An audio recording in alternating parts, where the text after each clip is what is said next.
Hello friends, this is SP Singh and welcome to Smarter Everyday. प्यारे दोस्तों, बात करेंगे CSJM यूनिवर्सिटी कानपुर। इसमें आपका बीएड सेकंड सेमेस्टर की जो परीक्षा है 8 मई से शुरू हो रही है और सेकंड सेमेस्टर में जो साइंस के विद्यार्थी हैं जिनका teaching subject pedagogy of physical science है, ठीक है, इसका ये क्वेश्चन बैंक आप सामने देख पा रहे हैं, इजी नोट्स। और ये जो आपका लेटेस्ट इजी नोट्स आया है 2026 का, इसके जो ऑब्जेक्टिव क्वेश्चंस हैं, कंप्लीट ऑब्जेक्टिव क्वेश्चंस, वो हम लोग करने वाले हैं। यानी कि पूरा इजी नोट्स इस वीडियो में हम खत्म करने वाले हैं।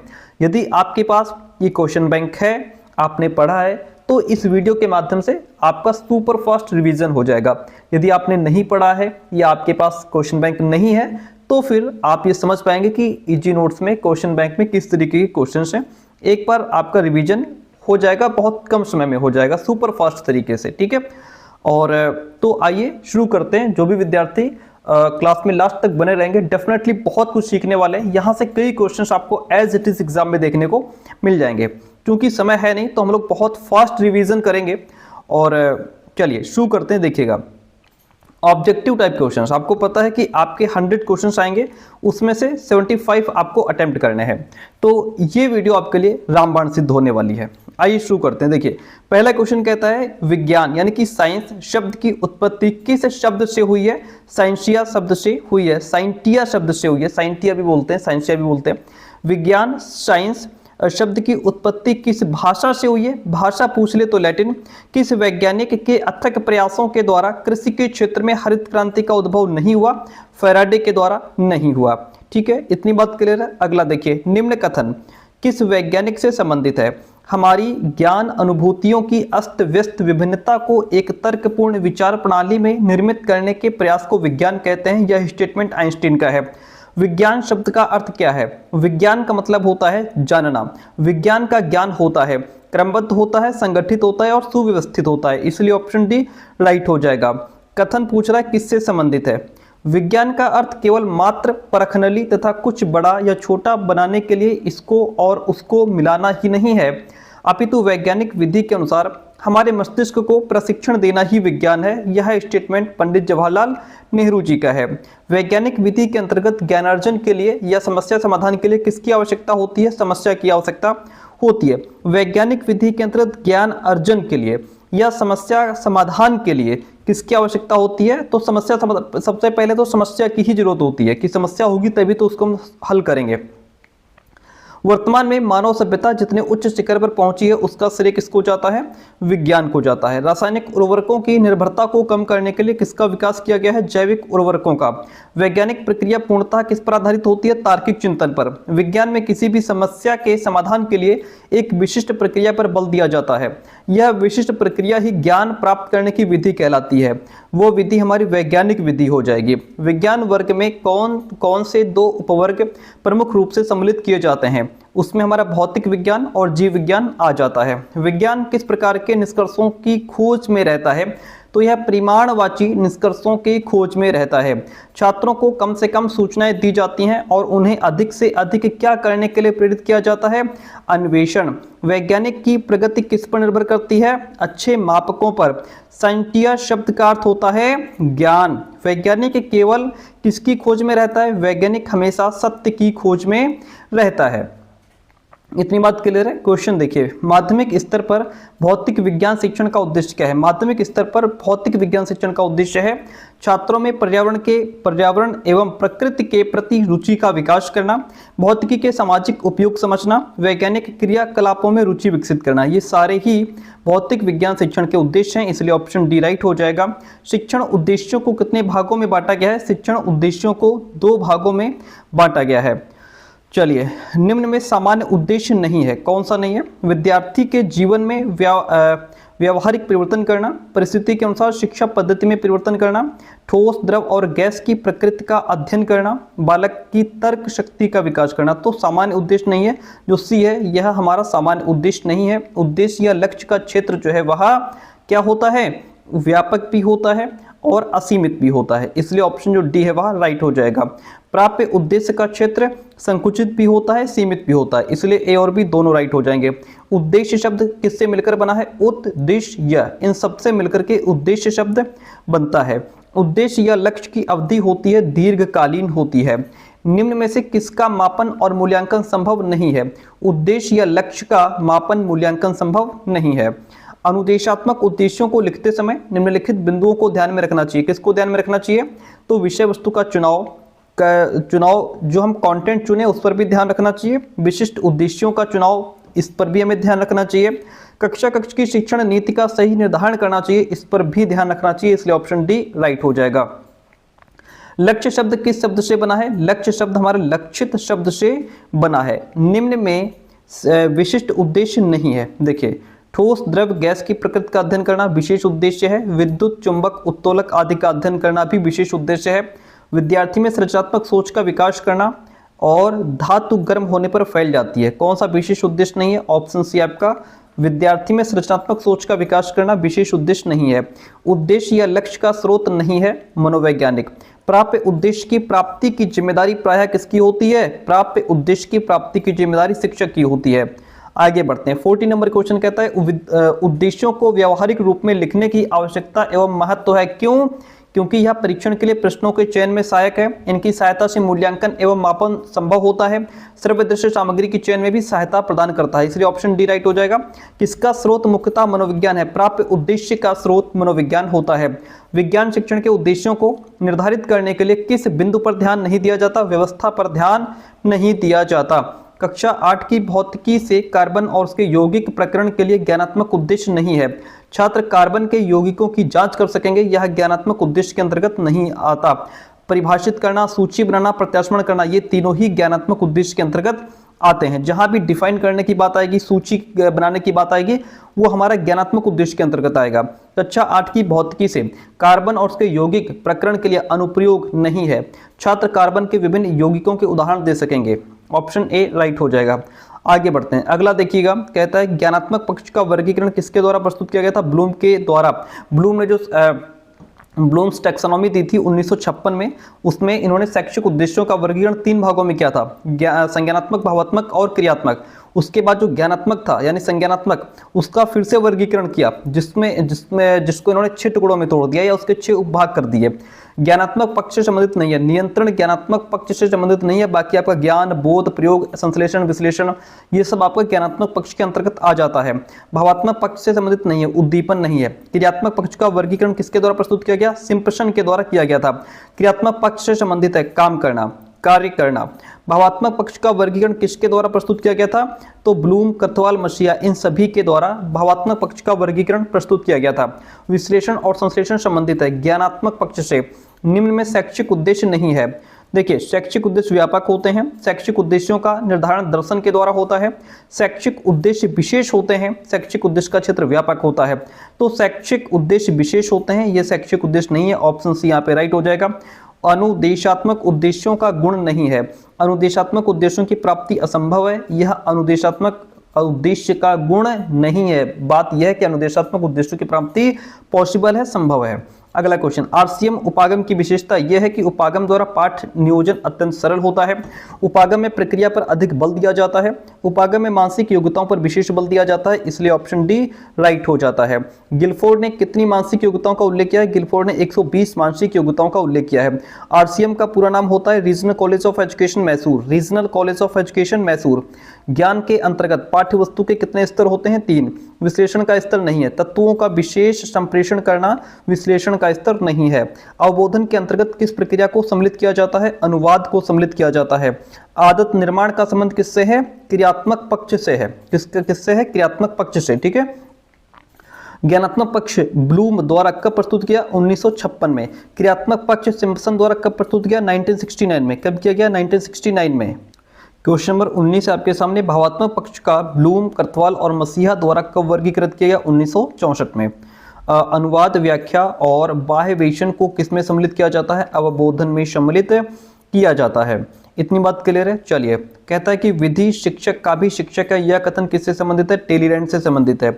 समस्या समाधान एक ऐसी रूपरेखा है जिसमें रचनात्मक चिंतन तथा तर्क होते हैं। यह कथन किस मनोवैज्ञानिक से संबंधित है? स्किनर से संबंधित है। निम्न में से कौन विज्ञान शिक्षण की विधि है? तो देखिए, व्याख्यान विधि, प्रदर्शन विधि, प्रयोगशाला विधि, ये सभी यहाँ पे विज्ञान शिक्षण की विधि है। हालांकि ऑप्शन आपका जो सी है, प्रयोगशाला विधि, ये बेस्ट है, लेकिन यहाँ पे आपका ऑप्शन जो डी है वह राइट हो जाएगा। समस्या समाधान के चरण हैं: समस्या का चयन करना, तथ्यों का एकत्रीकरण करना, फिर उनका एनालिसिस करना, ये सभी समस्या समाधान के चरण हैं। शिक्षण की सबसे प्राचीन और सबसे अधिक प्रचलित विधि भाषण या व्याख्यान विधि है। प्रदर्शन विधि का आधार क्या है? मनोवैज्ञानिक। प्रदर्शन विधि का गुण नहीं है। कौन सा है जो प्रदर्शन विधि का गुण नहीं है? इस विधि का आधार मनोवैज्ञानिक है। तुलनात्मक दृष्टि से कम खर्चीली है। छात्रों में तार्किक शक्ति का विकास होता है। तो प्रदर्शन विधि का गुण नहीं है। यह अध्यापक पर निर्भर नहीं करती है। ये बात गलत है क्योंकि जो प्रदर्शन विधि है, डेमोन्स्ट्रेशन मेथड है, इसमें टीचर बच्चों को सामने प्रेजेंट करता है, सामने दिखा रहा होता है, प्रदर्शन कर रहा होता है चीज़ों का, ठीक है। तो ये अध्यापक केंद्रित होती है। व्याख्यान विधि के गुण हैं: समय की बचत होती है, सुविधाजनक है, आर्थिक दृष्टि से भी उपयोगी है, इसलिए ऑप्शन डी राइट हो जाएगा। व्याख्यान प्रदर्शन विधि की विशेषताएं क्या हैं? इस विधि में विद्यार्थी विशेष रुचि लेते हैं। विधि सस्ती है। यह विधि मनोवैज्ञानिक पर आधारित है, इसलिए ऑप्शन डी राइट हो जाएगा। प्रोजेक्ट यथार्थ जीवन का वह भाग है जो विद्यालय में प्रदान किया जाता है। किससे संबंधित है? बेलर्ड से संबंधित है सर। किससे? बेलर्ड से। परियोजना विधि का चरण नहीं है। भाषण देना प्रोजेक्ट मेथड में नहीं आता। परियोजना विधि किस पर आधारित है? यथार्थता के सिद्धांत पर, अनुभव के सिद्धांत पर, सहकारिता के सिद्धांत पर प्रोजेक्ट मेथड डिपेंड है। ह्यूरिस्टिक विधि की उत्पत्ति किस भाषा से हुई है? ग्रीक भाषा से हुई है। ह्यूरिस्को शब्द का अर्थ होता है खोजना। अन्वेषण विधि वो विधि है जिसमें हम छात्र को अन्वेषक की स्थिति में रखते हैं। यह कथन प्रोफेसर आर्मस्ट्रॉन्ग का है। विचारों का पृथक्करण एवं सामान्यीकरण नींव नहीं है बल्कि अंतिम उपज है। यह कथन प्रोफेसर यंग का है। 17 नंबर क्वेश्चन कहता है, निम्न में से कौन सी विधि छात्रों को रटने की आदत प्रदान करती है? निगमन विधि। निम्न में से किस विधि का उपयोग भौतिक विज्ञान के शिक्षण में मुख्य रूप से होता है? निगमन विधि का उपयोग भौतिक विज्ञान शिक्षण में मुख्य रूप से होता है। निम्न में से वह कौन सी विधि है जिसमें छात्र श्रोता मात्र ही रहता है? व्याख्यान विधि में छात्र सिर्फ श्रोता बनकर के रह जाता है। बालक इसमें पैसिव होता है और ये शिक्षक केंद्रित होती है। आगे बढ़िए। अगला क्वेश्चन कहता है, विज्ञान शिक्षण की वह कौन सी विधि है जो छात्रों को करके सीखने पर बल देती है? प्रयोगशाला विधि छात्रों को करके सीखने पर बल देती है। निम्न में कौन टोली शिक्षण की विशेषता नहीं है? देखिए, यह एक शिक्षण विधि है। यह विधि सहयोग की भावना पर निर्भर करती है। यह लचीली है। सारी इसकी विशेषता है, लेकिन यह एक जटिल विधि है। ये इसकी विशेषता नहीं है। सूक्ष्म शिक्षण का विकास किसके द्वारा किया गया था? D.W. एलन के द्वारा किया गया था। निम्न कथन किस मनोवैज्ञानिक से संबंधित है? कथन क्या है? सूक्ष्म शिक्षण समस्त शिक्षण को लघु क्रियाओं में बांटता है। एलन का स्टेटमेंट है। एनसीईआरटी के द्वारा सूक्ष्म शिक्षण चक्र की अवधि कितनी निर्धारित की गई है? 36 मिनट। सूक्ष्म शिक्षण का विकास किस विश्वविद्यालय में हुआ था? स्टैनफोर्ड विश्वविद्यालय में हुआ था। सूक्ष्म शिक्षण का विकास एलन के द्वारा 1963 में किया गया था। पदार्थ विज्ञान शिक्षण में किस नवाचार का प्रयोग किया जा रहा है? तो इसमें सूक्ष्म शिक्षण का, अनुकरणीय शिक्षण का और मस्तिष्क उद्दीलन का, इन सभी का प्रयोग किया जा रहा है। निम्न में से कौन सी विशेषता टोली शिक्षण से संबंधित नहीं है? देखिए, यह एक लचीली विधि है, ठीक है। इस विधि में शिक्षक अपने कार्यों का स्वयं निर्धारण करते हैं। इसका उद्देश्य अनुदेशन की गुणवत्ता में वृद्धि करना नहीं है। ये ऑप्शन आपका इसमें टोली शिक्षण से संबंधित नहीं है। और छात्रों एवं शिक्षकों में परस्पर सहयोग की भावना भी जागृत होती है। वेरी गुड, ये टोली शिक्षण की विशेषता है, लेकिन ऑप्शन सी यहाँ पे बाहर हो जाएगा। कहता है कि क्लिफ्ट एवं उनके सहयोगियों के अनुसार सूक्ष्म शिक्षण प्रक्रिया कितनी अवस्थाओं में संपन्न होती है? 3 अवस्थाओं में संपन्न होती है। निम्न में से सूक्ष्म शिक्षण के पद हैं: विशिष्ट कौशलों की रूपरेखा तैयार करना, पुनः मूल्यांकन करना, सूक्ष्म पाठ्य योजना तैयार की जाती है। ये सभी सूक्ष्म शिक्षण के पद हैं। निम्न कथन किससे संबंधित है? शिक्षण कौशल विद्यार्थियों के सीखने के लिए सुगमता प्रदान करने के विचार से संपन्न की गई संबंधित शिक्षण क्रियाओं एवं या व्यवहार का समूह है। यह स्टेटमेंट डॉक्टर B.K. पासी का है। शिक्षण कौशल शिक्षक के हाथ में वह शस्त्र है जिसका प्रयोग करके शिक्षक अपनी कक्षा में शिक्षण को प्रभावशाली तथा सक्रिय बनाता है और कक्षा की अंतःक्रिया में सुधार लाने का प्रयास करता है। यह कथन किससे संबंधित है? Doctor S.P. कुलश्रेष्ठ से संबंधित है। एनसीईआरटी के अनुसार सूक्ष्म शिक्षण प्रक्रिया में छात्रों की संख्या कितनी होनी चाहिए? 5 से 10 छात्र होने चाहिए। क्वेश्चन नंबर 14, एनसीईआरटी के द्वारा सूक्ष्म शिक्षण में सूक्ष्म पाठ की अवधि कितनी निर्धारित की गई है? ये होती तो 5 से 10 मिनट है, लेकिन उसके बीच में चाहे 6 मिनट का हो, 7 मिनट का, 8 मिनट का, तो 6 मिनट यहाँ पे आपका आंसर राइट हो जाएगा। क्या सूक्ष्म शिक्षण वास्तविक शिक्षण है? तो वैसे हाँ, तो लेकिन यहाँ पे अलग अलग दृष्टिकोण से हाँ और नहीं दोनों ही है। हालांकि सूक्ष्म शिक्षण हमारा वास्तविक शिक्षण है, ठीक है, लेकिन ये भी ऑप्शन ठीक है कि अलग, कुछ लोग इसको वास्तविक कहते हैं, कुछ नहीं कहते हैं, तो इसलिए हम ऑप्शन नंबर सी के साथ में चले जाएंगे। सूक्ष्म शिक्षण विधि के जनक D.W. एलन और कीथ एचसन है। 17 नंबर क्वेश्चन कहता है सूक्ष्म शिक्षण चक्र के पदों का सही क्रम क्या है? इसमें एक तो पाठ्य योजना, फिर शिक्षण, फिर फीडबैक, फिर उसके बाद फिर से रीप्लान, रीटीचिंग और रीफीडबैक होता है, इसलिए ऑप्शन बी राइट हो जाएगा। अभिक्रमित अधिगम का महत्व नहीं है, छात्रों की रुचि बनी रहती है, यह सतत छात्र इसमें निरंतर सक्रिय रहते हैं, विषय वस्तु को छोटे छोटे श्रृंखलाबद्ध रूप में प्रस्तुत नहीं किया जाता, ये जो है अभिक्रमित अधिगम का महत्व नहीं है, छात्रों की अभिप्रेरणा का स्तर ऊंचा रहता है। वेरी गुड, ऑप्शन जो सी है वह राइट हो जाएगा। वर्तमान में प्रचलित अभिक्रमित अनुदेशन है रेखीय अथवा बाह्य अभिक्रमित अनुदेशन, कंप्यूटर सह अभिक्रमित अनुदेशन, शाखीय अथवा अवरोही श्रृंखला प्रदर्शन। तो यहाँ पे आपका वर्तमान में प्रचलित अभिक्रमित अनुदेशन जो है ऑप्शन डी राइट हो जाएगा। सारे ऑप्शन ठीक है। ब्रिटिश शिक्षाविद किस शब्द का प्रयोग करना ज्यादा पसंद करते हैं? अभिक्रमित, सीखना, इस शब्द का प्रयोग करना ज्यादा पसंद करते हैं। चलिए नेक्स्ट क्वेश्चन देखते हैं। कहता है विज्ञान शिक्षक कंप्यूटर का उपयोग प्रभावी शिक्षण में कैसे कर सकता है? तो विज्ञान शिक्षक जो है वह एक समय में अनेक विद्यार्थियों को अनुदेशन देने में, स्व अनुदेशन एवं फीडबैक में, समस्या समाधान में, इन सब जगह कंप्यूटर का प्रयोग कर सकता है। विज्ञान के अध्यापक के लिए कंप्यूटर के निम्न में से किस व्यावहारिक अनुप्रयोग की आवश्यकता नहीं है? देखिए, कंप्यूटर द्वारा सुव्यवस्थित अभ्यास कार्य कराया जाना, इसमें जो है इसकी आवश्यकता है। समस्या समाधान कार्यों को संपादित करने में भी जरूरत है। अधिगम गतिविधियों पर उचित नियंत्रण न रख पाने में, भौतिक विज्ञान के पाठ्यक्रम से संबंधित गणना में। तो कुल मिलाकर के अधिगम गतिविधियों पर उचित नियंत्रण न रख पाने में, ठीक है, ऑप्शन सी आपका राइट हो जाएगा। कौन सी कंप्यूटर की विशेषता नहीं है? देखिए, स्वचालन, शुद्धता, सार्वभौमिकता, संग्रहण क्षमता में कमी, नहीं, ये कंप्यूटर की विशेषता नहीं है, संग्रहण क्षमता में कमी नहीं होती है। भारत का सबसे तेज सुपर कंप्यूटर ए का कंप्यूटर है। कंप्यूटर शिक्षण में किसकी भूमिका बड़े ही प्रभावशाली ढंग से निभाई जाती है?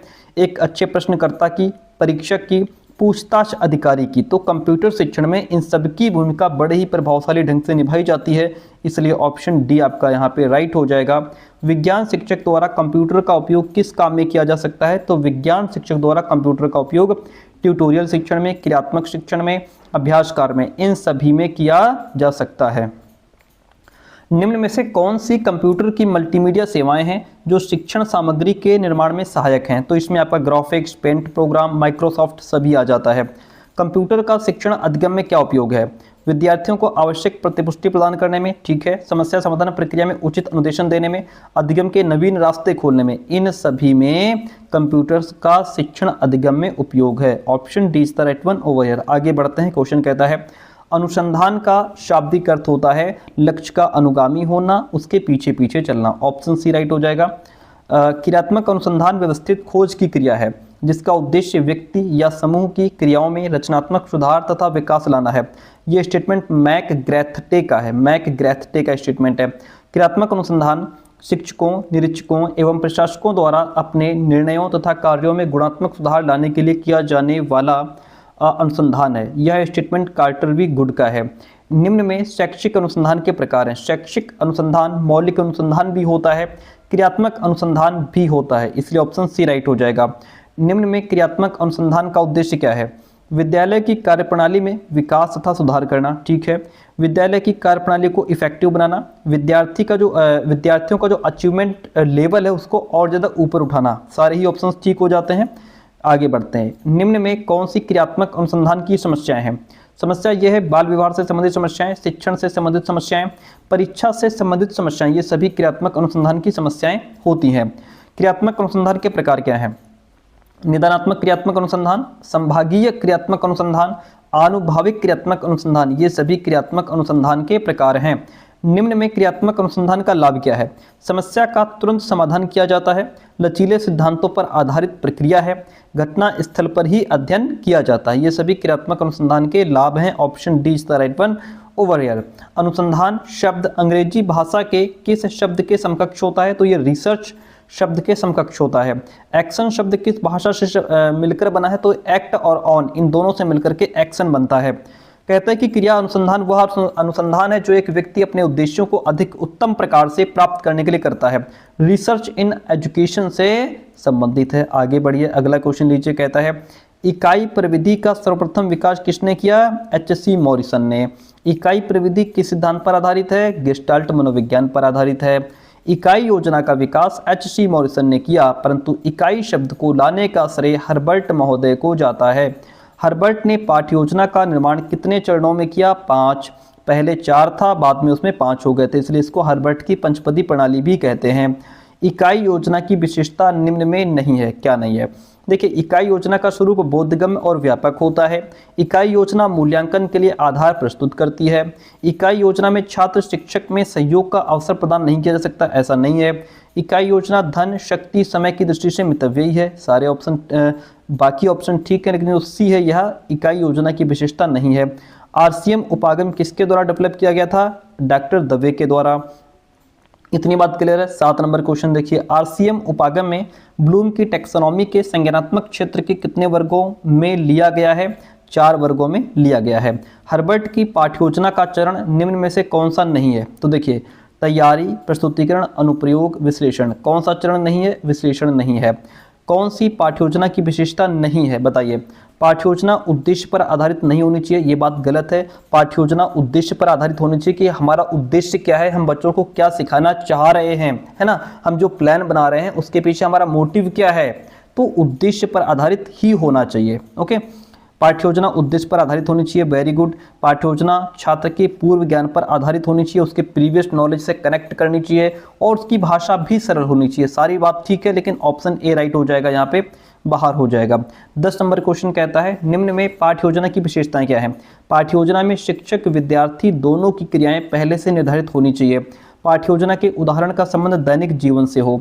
पाठ्योजना में बोध प्रश्नों का प्रयोग भी किया जाना चाहिए, इसलिए ऑप्शन डी राइट हो जाता है। इकाई योजना का स्वरूप क्या होता है, व्यापक। इकाई योजना अधिगम किस सिद्धांत पर आधारित होनी चाहिए, तो यह तत्परता के नियम पर, प्रभाव के नियम पर, उद्दीपक अनुक्रिया के नियम पर, इन सभी पर आधारित होनी चाहिए। आगे बढ़िए। टी जिल्लर ने स्पष्टता के पद को कितने भागों में विभाजित किया है, सर 2 भागों में। किसने जिल्लर के स्पष्टता विभाजन में एक और पद जोड़ दिया, विल्हेम रीन ने। विल्हेम रीन जिल्लर द्वारा किए गए स्पष्टता के विभाजन में कौन सा शब्द जोड़ा, उद्देश्य कथन। आरसीएम उपागम कब विकसित किया गया, 1961 में। किसने पाठ्योजना में स्कूल विषयों के शैक्षिक लक्ष्यों को अपनाया, इसमें प्रोफेसर आर श्रीवास्तव ने और जेपी सूरी ने, दोनों ने अपनाया, इसलिए सी राइट हो जाएगा। इतनी बात क्लियर हुई। वे पाठ्य योजनाएं जिन्हें शिक्षक कक्षा में शिक्षण से पूर्व लिखित रूप में तैयार करता है, वे क्या कहलाती हैं, लिखित पाठ्य योजनाएं। वार्षिक योजना का निर्माण करते समय किन कारकों का ध्यान रखा जाता है, तो इसमें सीखने की क्षमता का, सीखने के ज्ञान का, उपलब्ध पाठ्य पुस्तकों का, इन सभी का ध्यान रखा जाता है। अगला स्टेटमेंट, शिक्षण व्यवस्था के सभी पक्षों का व्यावहारिक रूप में आलेख ही पाठ्य योजना है। आई.के. डेविस से संबंधित है स्टेटमेंट। किससे, आई.के. डेविस से। निम्न में कौन सी एनसीईआरटी उपागम की सीमा नहीं है। देखिए, लेखन क्रिया नहीं होती, ये एनसीईआरटी उपागम की सीमा नहीं है। आगे बढ़िए। क्वेश्चन कहता है भौतिक विज्ञान के अध्यापक को अपने शिक्षण को अधिक स्पष्ट, स्थायी और प्रभावपूर्ण बनाने के लिए किसका प्रयोग करना पड़ता है, तो वास्तविक वस्तु का, चित्र का, मॉडल, स्लाइड, इन सभी चीज़ों का यूज करना पड़ता है। कौन सा आशु रचित साधारण उपकरण का उदाहरण नहीं है, वह है गुरुत्व केंद्र। बाकी आपके चार्ट्स हो गए, रेखा चित्र, संख्यात्मक चित्रकार जिसको बच्चे खुद बनाते हैं, है ना। तो गुरुत्व केंद्र जो है ये आशु रचित साधारण उपकरण का उदाहरण नहीं है। क्वेश्चन नंबर 3 कहता है आरंभ में शिक्षक अपने शिक्षण को रोचक एवं प्रभावपूर्ण बनाने के लिए किस पर निर्भर रहता है, चॉक एवं टॉक पर। शिक्षण अधिगम सामग्री के प्रकार हैं। शिक्षण अधिगम सामग्री, श्रव्य सामग्री जिसको सिर्फ सुन सकते हैं, दृश्य सामग्री जिसको देख सकते हैं, श्रव्य दृश्य सामग्री जिसको देख भी सकते हैं, सुन भी सकते हैं, like a television. Option D right हो गया। कौन सी शिक्षण अधिगम प्रक्रिया की विशेषता है, जो शिक्षण अधिगम प्रक्रिया है, सामग्री है, वो उसमें शुद्धता का होना जरूरी है, सार्थकता का गुण होना जरूरी है, मितव्ययी होना भी जरूरी है, इसलिए ऑप्शन डी यहाँ पे राइट हो जाएगा। 6 नंबर क्वेश्चन कहता है निम्न कथन किससे संबंधित है। श्रव्य दृश्य विधियां और वस्तुएं प्रभावपूर्ण सीखने, प्रबल छात्र रुचि, उत्साह विद्यालयों में सफलता के लिए अति आवश्यक सुधार हैं। किससे स्टेटमेंट किसका है? विटिशियम शूलर का स्टेटमेंट है। श्रव्य सामग्री नहीं है, देखिए रेडियो, ग्रामोफोन, टेप रिकॉर्डर, इन सबको हम सुन सकते हैं। एटलस इसको सिर्फ देख सकते हैं। कौन सी दृश्य सामग्री नहीं है? तो देखिए मॉडल्स, रेखा चित्र, चार्ट, इन सभी को हम देख सकते हैं। रेडियो को सिर्फ सुन सकते हैं, तो रेडियो राइट हो जाएगा। सरल कमानीदार तुला बनाने में किसका उपयोग किया जाता है? तो सरल कमानीदार तुला बनाने में हम 1 फुट लंबे लकड़ी के टुकड़े का, कीलों का, धागे का, इन सभी का यूज कर सकते हैं। इतनी बात क्लियर है? बहुत बढ़िया। क्वेश्चन कहता है निम्न में कौन सा उपकरण भौतिक विज्ञान शिक्षण में सहायक नहीं है? देखिए भौतिक विज्ञान में सरल कमानीदार तुला भी जरूरी है, साधारण वायुदाब मापी भी चाहिए, स्प्रिंग तुला भी चाहिए, लेकिन ग्लोब का यहाँ पे कोई यूज नहीं होता। कक्षा में जब अध्यापक श्यामपट्ट पर लिखते हैं तो उनकी पीठ कक्षा की तरफ हो जाती है। इस कारण शिक्षक छात्र कम्युनिकेशन की प्रभावशीलता कम हो जाती है। इस समस्या के निवारण के लिए किस उपकरण का प्रयोग किया जाता है? ओवरहेड प्रोजेक्टर का यूज किया जाता है। निम्नलिखित में से कौन सा ओवरहेड प्रोजेक्टर की संरचना का भाग नहीं है? बुलेटिन बोर्ड इसका भाग नहीं है। ओवरहेड प्रोजेक्टर में कैबिनेट के हैलोजन लैंप से उत्पन्न ऊर्जा को बाहर फेंकने के लिए किसका प्रयोग होता है? एक पंखे का। ओवरहेड प्रोजेक्टर के कैबिनेट के अंदर 35 डिग्री सेल्सियस से अधिक ताप होने पर बल्ब को स्वतः कौन बंद कर देता है? थर्मोस्टेट बंद कर देता है। स्लाइड का प्रयोग करके चित्रों को किस में दिखाया जाता है? तो देखिए स्लाइड का प्रयोग करके चित्रों को किस में दिखाया जाता है? यहाँ पे जादू की लालटेन नहीं होगा, नहीं, इसका आंसर जो है वो जादू की लालटेन ठीक है। देखिए स्लाइड का प्रयोग करके चित्रों को किस में दिखाया जाता है? जादू की लालटेन में। कैसे जादू की लालटेन में? जादू की लालटेन, इसको मैजिक लैंटर्न कहते हैं इंग्लिश में। क्या कहते हैं सर? मैजिक लैंटर्न कहते हैं, ठीक है। ये एक पुराना प्रोजेक्टर है। इसमें कांच की स्लाइडों का उपयोग करके उन पर जो भी चित्र बने होते हैं उनको पर्दे पर बड़ा करके दिखाया जाता है, ठीक है। अब इसमें जैसे बचता है हमारा टेलीविज़न, चलचित्र हो गए, इसमें वीडियो या जो मूविंग इमेजेस होती हैं उनको दिखाया जाता है। जो बुलेटिन बोर्ड है ये एक सिंपल बोर्ड होता है जिस पर जो भी इंफॉर्मेशन होती है उसको पिन कर दिया जाता है। इसमें स्लाइड का प्रयोग बिल्कुल नहीं होता, ठीक है। और ये जो मैजिक लैंटर्न है ये आज का जो हमारा OHP होता है, ओवरहेड प्रोजेक्टर, इसका पूर्वज माना जाता है जादू की लालटेन को, ठीक है। तो यहाँ पे ऑप्शन आपका जो सी है वह बेस्ट ऑप्शन हो जाता है। नेक्स्ट क्वेश्चन आपके सामने कहता है कि कथन किससे संबंधित है? हमारा शिक्षण तभी महत्वपूर्ण हो सकता है जब हम अपनी पुस्तकों में चित्रों को अधिक स्थान दें। उनके विचार से ज्ञान विभिन्न ज्ञानेंद्रियों के माध्यम से प्राप्त किया जाता है। दृश्य श्रव्य सामग्री में आंख और कान साथ साथ काम करते हैं। स्टेटमेंट इसका है कॉमेनियम का स्टेटमेंट है, कॉमेनियम से संबंधित है। अगला क्वेश्चन देखिए, रचनात्मक मूल्यांकन का मुख्य उद्देश्य क्या होता है? छात्रों की सीखने की क्षमता को बढ़ाना। किसी छात्र के प्रदर्शन का मूल्यांकन करने का सबसे अच्छा समय कब होता है? निर्देशात्मक प्रक्रिया के दौरान। मूल्यांकन एक सतत चलने वाली प्रक्रिया है। यह समस्त शिक्षाक्रम का महत्वपूर्ण भाग है। इस तरह इसका शैक्षिक उद्देश्यों से घनिष्ठ संबंध है। यह परिभाषा कोठारी आयोग की है। सर किसकी है? कोठारी आयोग की। मूल्यांकन कैसी प्रक्रिया है? यह सतत और विस्तृत प्रक्रिया है, क्योंकि मूल्यांकन में सिर्फ बच्चे के मार्क्स नहीं देखे जाते, बच्चे का ओवरऑल मूल्यांकन किया जाता है। मूल्यांकन एक प्रक्रिया है जिसके द्वारा यह ज्ञात किया जा सकता है कि लक्ष्य किस सीमा तक प्राप्त हुए हैं। ये परिभाषा NCERT की है। निम्न में कौन सी प्रविधि मूल्यांकन से संबंधित नहीं है? याद करना मूल्यांकन से संबंधित नहीं है, बाकी आपकी लिखित परीक्षाएं, साक्षात्कार, प्रयोगात्मक परीक्षाएं, इन सब के माध्यम से मूल्यांकन किया जा सकता है। निम्न में कौन सी मूल्यांकन की विशेषता है? तो यह एक सतत और विस्तृत प्रक्रिया है, यह मूल्यांकन की विशेषता है।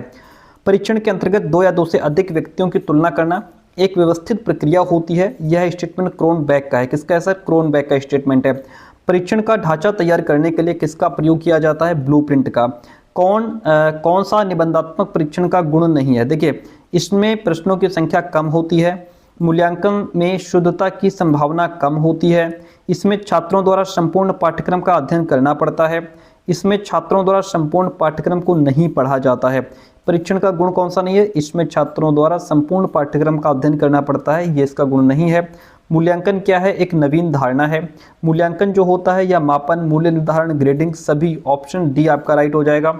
मापन के कितने स्तर या मापनी होते हैं? 4। मापन का सर्वाधिक विश्वसनीय स्केल अनुपात होता है। सर्वप्रथम वस्तुनिष्ठ परीक्षा का लिखित रूप में निर्माण किसने किया था? हैरोसमैन ने। अच्छी वस्तुनिष्ठ परीक्षाओं की विशेषता ये होती है कि उसमें विश्वसनीयता होती है, वैधता होती है और वस्तुनिष्ठता होती है, इसलिए ऑप्शन डी राइट हो जाएगा। परीक्षण की रचना किसने की थी? गाल्टन और कैटल ने की थी। वर्तमान परीक्षा प्रणाली का रूप नहीं है, नकल कराना बिल्कुल नहीं है। शैक्षिक उपलब्धि परीक्षण वह परीक्षण है जो एक विषय विशेष या पाठ्यक्रम के विभिन्न विषयों में व्यक्ति के ज्ञान, समझ और कौशल को मापन करता है। ये FS फ्रीमैन से संबंधित है।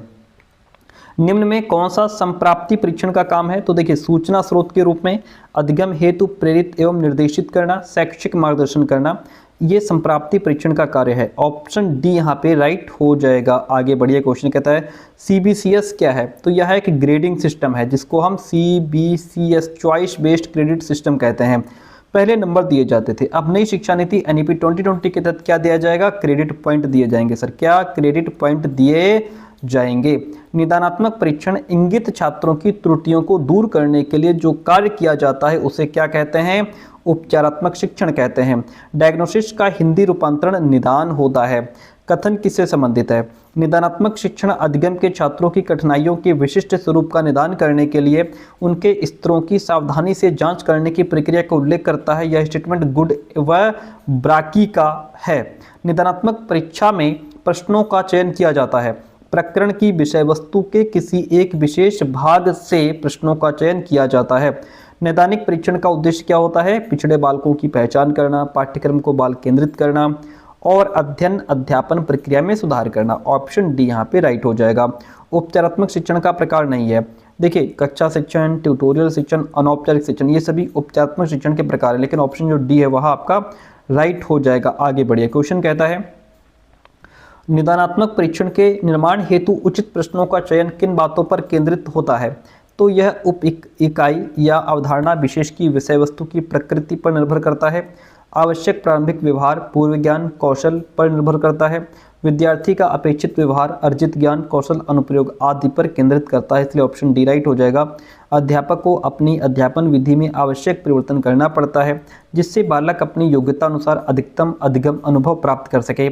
यह अध्यापन प्रक्रिया क्या कहलाती है? निदानात्मक परीक्षण कहलाती है। सर, आगे बढ़िए, पिछड़े बालकों के अध्ययन को प्रभावी बनाने के लिए क्या उपाय करने चाहिए? तो देखिए, कक्षा में आगे बैठने के लिए कहना चाहिए, सोचने एवं हल करने का पर्याप्त अवसर प्रदान करना चाहिए, उत्तरों को छात्र स्वयं सोच सकें। ऑप्शन डी यहाँ पे राइट हो जाएगा। शिक्षक को शैक्षिक निदान के लिए निदानात्मक परीक्षण बनाना होता है और निदान के आधार पर डैश शिक्षण करना होता है। निदान के आधार पर हमें उपचारात्मक शिक्षण करना होता है। जो कुछ भी पढ़ा दिया जाता है उसकी संपूर्ण उपलब्धि की जांच के लिए उपलब्धि परीक्षण लिए जाते हैं। डायग्नोसिस का शाब्दिक अर्थ होता है मूल कारण और रोग निर्णय। Option C is the right one over here. उपलब्धि परीक्षण का एकमात्र उद्देश्य होता है जो कुछ एक निश्चित अवधि में पढ़ा दिया जाता है उसकी उपलब्धि के स्तर का पता लगाना। ऑप्शन सी राइट हो गया। ये परिभाषा किसने दी है? उपचारात्मक शिक्षण एक छात्र की कमी सामान्य योग्यता के कारण नहीं को अंशतः या पूर्णतः दूर करने के लिए उद्दिष्ट विशेष परीक्षण है। ये शिक्षा शब्दकोश का स्टेटमेंट है। इतनी बात क्लियर है? बहुत बढ़िया। फिर देखिए 190 नंबर क्वेश्चन क्या है। देखिए, क्वेश्चन कहता है कि पाठ्यक्रम शब्द किस भाषा का है? तो पाठ्यक्रम जो है यह लैटिन भाषा का शब्द है। किसका है? लैटिन भाषा का है। पाठ्यक्रम की उत्पत्ति किस शब्द से हुई है? तो ये क्यूरेरे से हुई है। यहाँ पे ये जो शब्द लिखा है गलत है, यहाँ पे होना चाहिए था CURRERE, क्यूरेरे। ठीक है, तो पाठ्यक्रम की उत्पत्ति जो कैरिकुलम शब्द है इसकी उत्पत्ति क्यूरेरे शब्द से हुई है। क्यूरेरे शब्द का अर्थ होता है दौड़ का मैदान, रेस कोर्स। ठीक है, दौड़ का मैदान या रेस का मैदान। पाठ्यक्रम में वे सभी अनुभव सम्मिलित होते हैं जिन्हें शिक्षा के उद्देश्यों की पूर्ति के लिए विद्यालय प्रयोग में लाता है। स्टेटमेंट मुनरो का है। पाठ्यक्रम मानव जाति के संपूर्ण ज्ञान व अनुभवों का सार है। यह कथन फ्रोबेल से संबंधित है। कौन सा सिद्धांत पाठ्यक्रम निर्माण से संबंधित नहीं है? क्रियाशीलता का सिद्धांत, उपयोगिता का सिद्धांत, सूझबूझ का सिद्धांत, सहसंबंध का सिद्धांत। तो इसमें सूझबूझ का सिद्धांत पाठ्यक्रम निर्माण से संबंधित नहीं है। विज्ञान शिक्षा को माध्यमिक विद्यालय में एक अनिवार्य विषय के रूप में पढ़ाने का प्रथम प्रयास कब किया गया? 1953 में। फ्रांसिस जे ब्राउन की पुस्तक है शैक्षिक समाज विज्ञान। पाठचर्या के मुख्य रूप हैं। तो देखिए, पाठचर्या हमारी विषय केंद्रित होती है, बाल केंद्रित भी होती है, मिश्रित पाठचर्या भी होती है, इसलिए सारे ही पाठचर्या के मुख्य रूप हैं। कौन सा पाठ्यचर्या का उद्देश्य नहीं है? छात्रों का बहुमुखी विकास करना, छात्रों की रुचियां, क्षमताओं और योग्यताओं को जागृत करना, छात्रों में राजतंत्र का विकास करना, छात्रों में सामाजिक गुणों का विकास करना। तो पाठ्यचर्या का उद्देश्य छात्रों में राजतंत्र का विकास करना नहीं है। Option C is the right one over here. वह कौन सी पाठ्यचर्या है जिसमें बालक को कुछ विषय अनिवार्य रूप से पढ़ने होते हैं तो कुछ विषयों का विविध विषयों में से चुनाव करना पड़ता है? वो होता है कोर पाठ्यचर्या। प्राथमिक और माध्यमिक स्तर पर किस पाठ्यचर्या का निर्माण किया जाता है? तो यहाँ पे क्रिया केंद्रित पाठ्यचर्या का निर्माण किया जाता है। कौन सी पाठ्यचर्या करके सीखने पर बल देती है? तो वह क्रिया केंद्रित पाठ्यचर्या है जो करके सीखने पर बल देती है। पाठ्यचर्या का उद्देश्य क्या है? बालक को लोकतंत्र के लिए तैयार करना, शैक्षिक उद्देश्यों की प्राप्ति के लिए बालक को तैयार करना, राष्ट्रीय भावना का विकास करना। ये पाठ्यचर्या के उद्देश्य हैं। ऑप्शन डी राइट हो जाएगा। कैरिकुलम प्रोसेस नामक पुस्तक के लेखक BK व्हीलर हैं। क्रिया केंद्रित पाठ्यक्रम को हम छात्र केंद्रित पाठ्यक्रम भी कहते हैं। अगला क्वेश्चन 17 नंबर क्वेश्चन आपसे कहता है निम्न में कौन सा NCF 2005 का सुझाव नहीं है? सूचना को ज्ञान माना जाए, यह NCF 2005 का सुझाव नहीं है। बाकी पुस्तकालय में बच्चों को स्वयं पुस्तक चुनने का अवसर दें, तनाव मुक्त वातावरण प्रदान करें, शैक्षिक गतिविधियों में बच्चों और अभिभावकों को जोड़ा जाए, ये सभी NCF का सुझाव है। ऑप्शन सी राइट हो जाएगा। NCF का पूरा नाम नेशनल करिकुलम फ्रेमवर्क होता है। Option B is the right one over here. अगला क्वेश्चन कहता है कि कमेटी ऑन प्लान प्रोजेक्ट नामक समिति का गठन कब किया गया था? 1964 में। कमेटी ऑन प्लान प्रोजेक्ट नामक समिति का गठन किसके द्वारा किया गया? भारत सरकार के द्वारा। माध्यमिक विद्यालयों में विज्ञान शिक्षण हेतु किस समिति का गठन किया गया था? Committee on plan project. ठीक है, ये इस समिति का गठन किया गया था। प्राथमिक उपचार बॉक्स में क्या नहीं होना चाहिए? उसमें खिलौने थोड़ा ना रखे जाते हैं भाई, उसमें आपका छोटी बड़ी पट्टियां, कीटाणु रहित मरहम, जोड़ने वाला प्लास्टर, ये सब चीजें उसमें रखी जाती हैं। कौन सा नियम प्रयोगशाला में विद्यार्थियों के लिए आवश्यक नहीं है? दुर्घटना होने पर अध्यापक को तुरंत सूचना देनी चाहिए, मेज पर अनावश्यक उपकरणों की भीड़ नहीं होनी चाहिए, किसी भी प्रकार के डाउट होने पर अध्यापक से तुरंत आप पूछ लें, अब उपकरण अच्छी तरह साफ करके रखें। सारी बातें ठीक है, लेकिन अनावश्यक उपकरणों की भीड़ की कोई जरूरत नहीं है। ऑप्शन बी राइट हो जाएगा। निम्न में कौन सा सुझाव कमेटी ऑन प्लान प्रोजेक्ट समिति द्वारा दिया गया है? वह है सामान्य विज्ञान की प्रयोगशाला का गठन, स्टोर रूम की स्थापना, प्रति छात्र 30 वर्ग फुट स्थान का निर्धारण। Option D is the right one over here. सामान्य भौतिक विज्ञान प्रयोगशाला के लिए कौन सी सामग्री आवश्यक है? आवश्यकता अनुसार मेजें होनी चाहिए, ब्लैक बोर्ड होना चाहिए, अलमारी, ये सभी चीजें आवश्यक हैं। निम्न कथन किससे संबंधित है? विज्ञान को सीखना, विज्ञान को करना है। यह स्टेटमेंट डॉक्टर कोठारी से संबंधित है। प्रत्येक प्रयोगशाला में प्रयोगात्मक कार्य के लिए सप्ताह में कितना समय विद्यार्थियों को अवश्य दिया जाना चाहिए? कम से कम 2 पीरियड दिया जाना चाहिए। निम्न में कौन सा विज्ञान प्रयोगशाला का प्रारूप है? व्याख्यान कक्ष, सर्व उद्देश्य, ये दोनों ही विज्ञान प्रयोगशाला के प्रारूप हैं। अम्ल द्वारा जले हुए भाग पर किसका घोल लगाना चाहिए? सोडियम बाइकार्बोनेट का। अम्ल से घाव होने पर किसका तेल लगाना चाहिए? नारियल का। पदार्थ विज्ञान में प्रायोगिक कार्य का क्या महत्व है? तो देखिए, फिजिकल साइंस में जो लैब वर्क होता है, बालक में सामाजिकता आती है, क्योंकि सब बच्चे मिलकर के काम कर रहे होते हैं, साथ में काम कर रहे होते हैं, तो सामाजिकता उनके अंदर आती है, एक दूसरे के प्रति सम्मान और भ्रातृत्व की भावना, भाईचारे की भावना, ठीक है, और कैसे एक दूसरे की हेल्प करनी है, तर्क शक्ति का विकास होता है। बालक करके सीखो सिद्धांत पर काम करते हैं। Option D is the right one over here. प्रत्येक प्रयोगशाला में कौन कौन होना चाहिए? प्रयोगशाला सहायक हो, कर्मचारी हो, स्टोर कीपर, ये सभी यहाँ पे होने चाहिए। प्राथमिक उपचार बॉक्स के ऊपर जो है वो रेड क्रॉस नहीं, यहाँ पे हाँ रेड ऐसे प्लस का निशान बना होता है, ठीक है। प्रयोगशाला विधि को अनिवार्य करने से छात्रों के विकास में होने वाले लाभ, तो इसमें तर्क शक्ति का विकास होता है, वैज्ञानिक दृष्टिकोण का भी विकास होता है, सामाजिकरण का विकास होता है। कुल मिलाकर के ऑप्शन डी यहाँ पे भी राइट हो जाएगा। अगला क्वेश्चन लीजिए, कहता है कि विज्ञान से संबंधित तथ्य, शोध, खोज एवं अनेक लेखों को किसमें प्रकाशित किया जाता है? तो विज्ञान से संबंधित हैं, किसमें इनको प्रकाशित किया जाता है? जर्नल में प्रकाशित किया जाता है। हालांकि यहाँ पे विज्ञान मैगजीन होना चाहिए था ऑप्शन में। निम्न में से भारत में प्रकाशित होने वाला जर्नल जो है वह विज्ञान प्रगति है। हाँ ठीक है, ऑप्शन सही है, विज्ञान प्रगति है। निम्न में से भारत में प्रकाशित होने वाली त्रैमासिक पत्रिका प्राइमरी टीचर कौन सी पत्रिका विदेश से प्रकाशित होती है? स्कूल साइंस पत्रिका विदेश से प्रकाशित होती है। कौन सी हिंदी भाषा में प्रकाशित होने वाली पत्रिकाएं हैं? तो वह विज्ञान लोक और विज्ञान प्रगति, ये हिंदी भाषा में प्रकाशित होने वाली पत्रिकाएं हैं। पिटमैन एंड कंपनी द्वारा प्रकाशित होने वाला journal science in the home, science in the city, दोनों ही हैं। ऑप्शन बी सी राइट हो जाएगा। अध्यापकों के द्वारा उपयोग हेतु हर समय तैयार पुस्तिकाओं को क्या कहा जाता है? हैंडबुक। पाठ्यपुस्तक का प्रकरण किस सिद्धांत पर क्रमबद्ध होना चाहिए? सरल से कठिन की तरफ। पारदर्शित तल का वह भाग जिस पर रेखा चित्र या तस्वीरें बनी होती हैं क्या कहलाता है? स्लाइड कहलाता है। एनसीईआरटी द्वारा प्रकाशित होने वाली पत्रिका नहीं है, इनटू स्पेस जो है वो नहीं है। निम्न में से कौन सी साप्ताहिक पत्रिका है? साइंस साप्ताहिक पत्रिका है। अच्छी पुस्तक का गुण कौन सा नहीं है? कागज अच्छे स्तर का नहीं होना चाहिए, ये जो है अच्छी पुस्तक का गुण नहीं है। ओके, स्लाइड को किसमें प्रयोग करते हैं? प्रोजेक्टर में। किसमें? प्रोजेक्टर में। पाठ्य पुस्तक का प्रयोग किया जाता है पाठ की रूपरेखा के लिए, शिक्षण तकनीक के रूप में, पाठ की पुनरावृत्ति करने के लिए भी पाठ्य पुस्तक का प्रयोग किया जाता है, इसलिए ऑप्शन डी राइट हो जाएगा। शिक्षक को एक अच्छी पुस्तक के मूल्यांकन के लिए क्या ध्यान रखना चाहिए?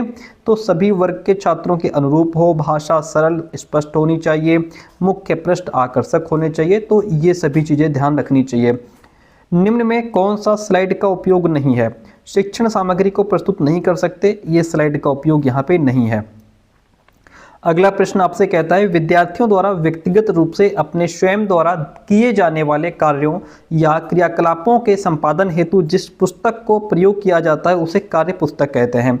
वह कौन सी पुस्तक है जिसमें प्रत्येक कक्षा में प्रत्येक विषय का उल्लेख होता है? वह कार्य पुस्तक है।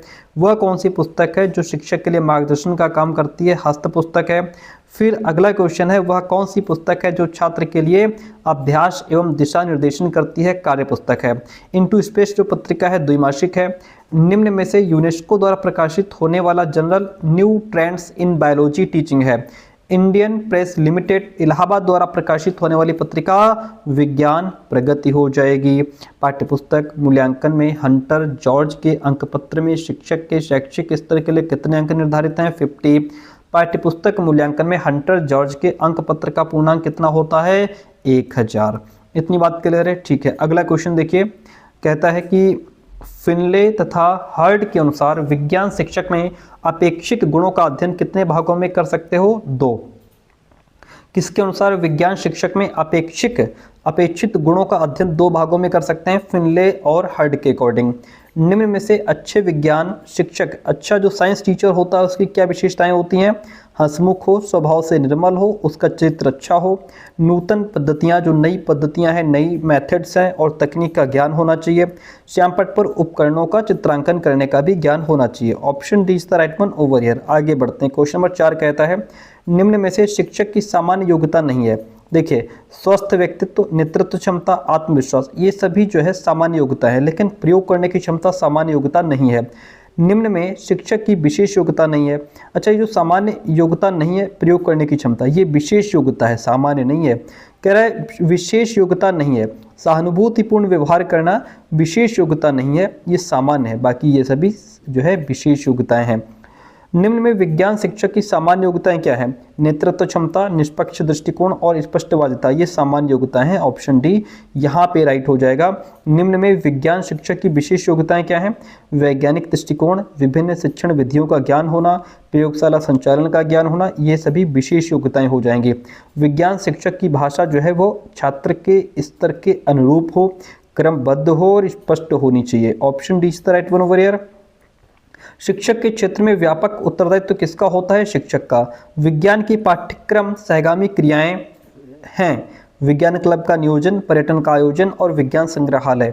Option D is the right one over here. आगे बढ़ते हैं, देखिएगा अब यहाँ से हमारे PYQ शुरू होते हैं। ये हमारा जुलाई 2022 का क्वेश्चन पेपर हम लोग करेंगे। कहता है कि भाषा के संदर्भ में विज्ञान पाठ्यपुस्तक में किस शब्दावली का प्रयोग होना चाहिए? तो इसमें वैज्ञानिक भाषा का प्रयोग होना चाहिए।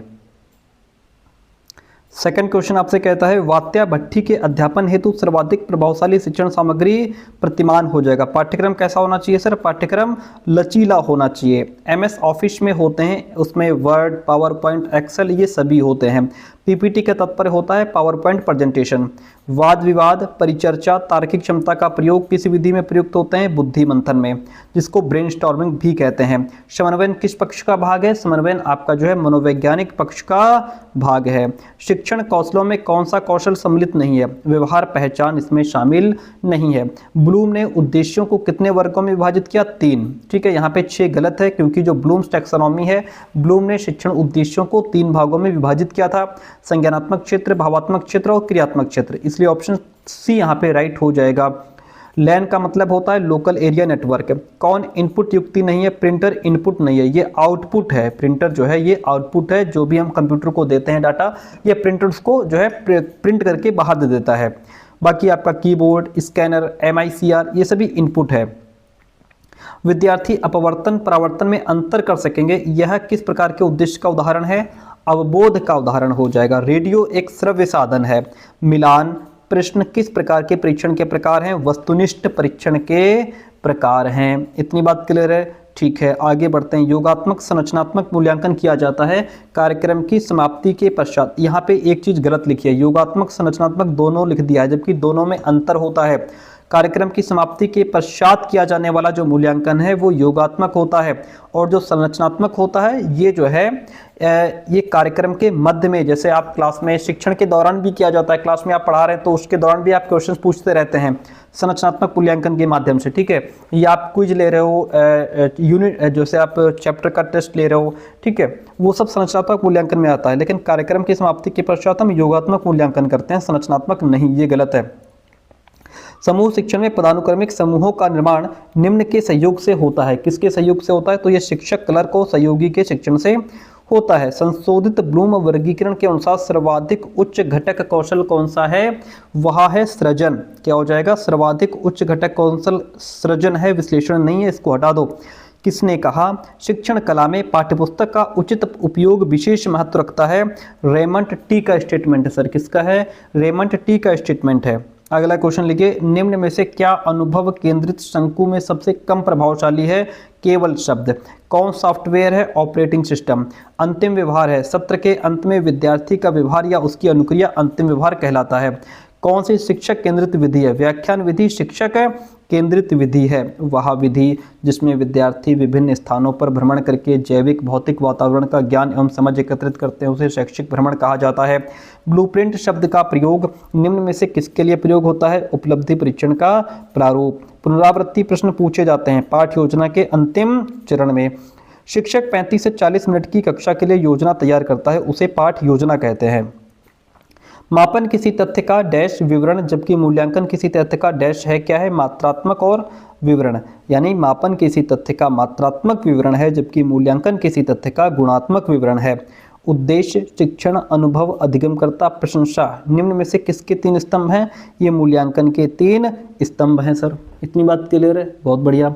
आगे बढ़ते हैं, अगला क्वेश्चन लीजिए। समूह सदस्यों की भूमिका परिवर्तन, विद्यार्थियों का पुनर्समूहीकरण, समय सारणी, योजना का सामान्य समय, ये पद किस विधि में प्रयोग होते हैं? समूह शिक्षण में।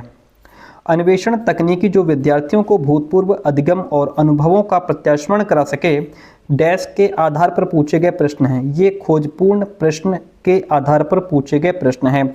निबंधात्मक एवं वस्तुनिष्ठ प्रश्न किस प्रकार के अंतर्गत आते हैं? लिखित प्रश्न के अंतर्गत आते हैं। निदानात्मक परीक्षण में निम्न में से कौन सी विधि सम्मिलित है? तो इसमें आपकी शैक्षिक परीक्षण, मनोवैज्ञानिक परीक्षण, नैदानिक परीक्षण, ये सभी विधियां इसमें सम्मिलित हैं। ऑप्शन डी यहाँ पे आपका राइट हो जाएगा। वस्तुनिष्ठ प्रश्नों में वर्गीकरण है, तो इसमें आपका प्रत्यास्मरण एवं पहचान हो जाएगा। मूल्यांकन है, मूल्यांकन मापन एवं मूल्य निर्णय का समन्वयन है। क्वेश्चन कहता है सबसे सरल मापनीय स्तर जो कि वस्तुओं, घटनाओं, विशेषताओं के आधार पर वर्गीकृत की जाती है, उसे हम शाब्दिक मापनी कहते हैं।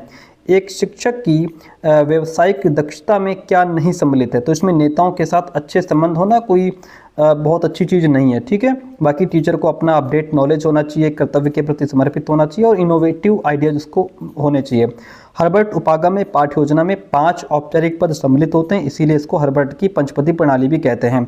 इकाई योजना जो है वह गेस्टाल्ट सिद्धांत पर आधारित है।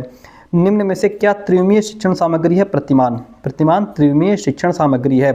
अनुभव शंकु किसने प्रतिपादित किया? सर एडगर डेल ने। पावर पॉइंट का प्रयोग करके शिक्षण उदाहरण है, ये प्रक्षेपित सामग्री का उदाहरण है। ज्ञानेंद्रियों के आधार पर शिक्षण सहायक सामग्री को 3 भागों में वर्गीकृत किया गया है, श्रव्य सामग्री, दृश्य सामग्री और श्रव्य दृश्य सामग्री हो जाएगा। इतनी बात क्लियर है। अगला क्वेश्चन लीजिए 43। पाठ्यक्रम का लैटिन भाषा में अर्थ होता है रेस का मैदान। आईसीटी का मतलब होता है सूचना और संचार तकनीकी। सूक्ष्म शिक्षण के अंतर्गत पृष्ठ पोषण से अगला पद होता है पुनः पाठ योजना। सूक्ष्म शिक्षण में शिक्षण की अवधि होती है 5 से 10 मिनट। उद्देश्यों के वर्गीकरण में निम्न में से कौन सा संज्ञानात्मक पक्ष के अंतर्गत नहीं आता? संगठन जो है वो संज्ञानात्मक पक्ष के अंतर्गत नहीं आता। बाकी आपका ज्ञान, विश्लेषण, संश्लेषण, अनुप्रयोग, मूल्यांकन वो सब संज्ञानात्मक पक्ष के अंतर्गत आ जाते हैं।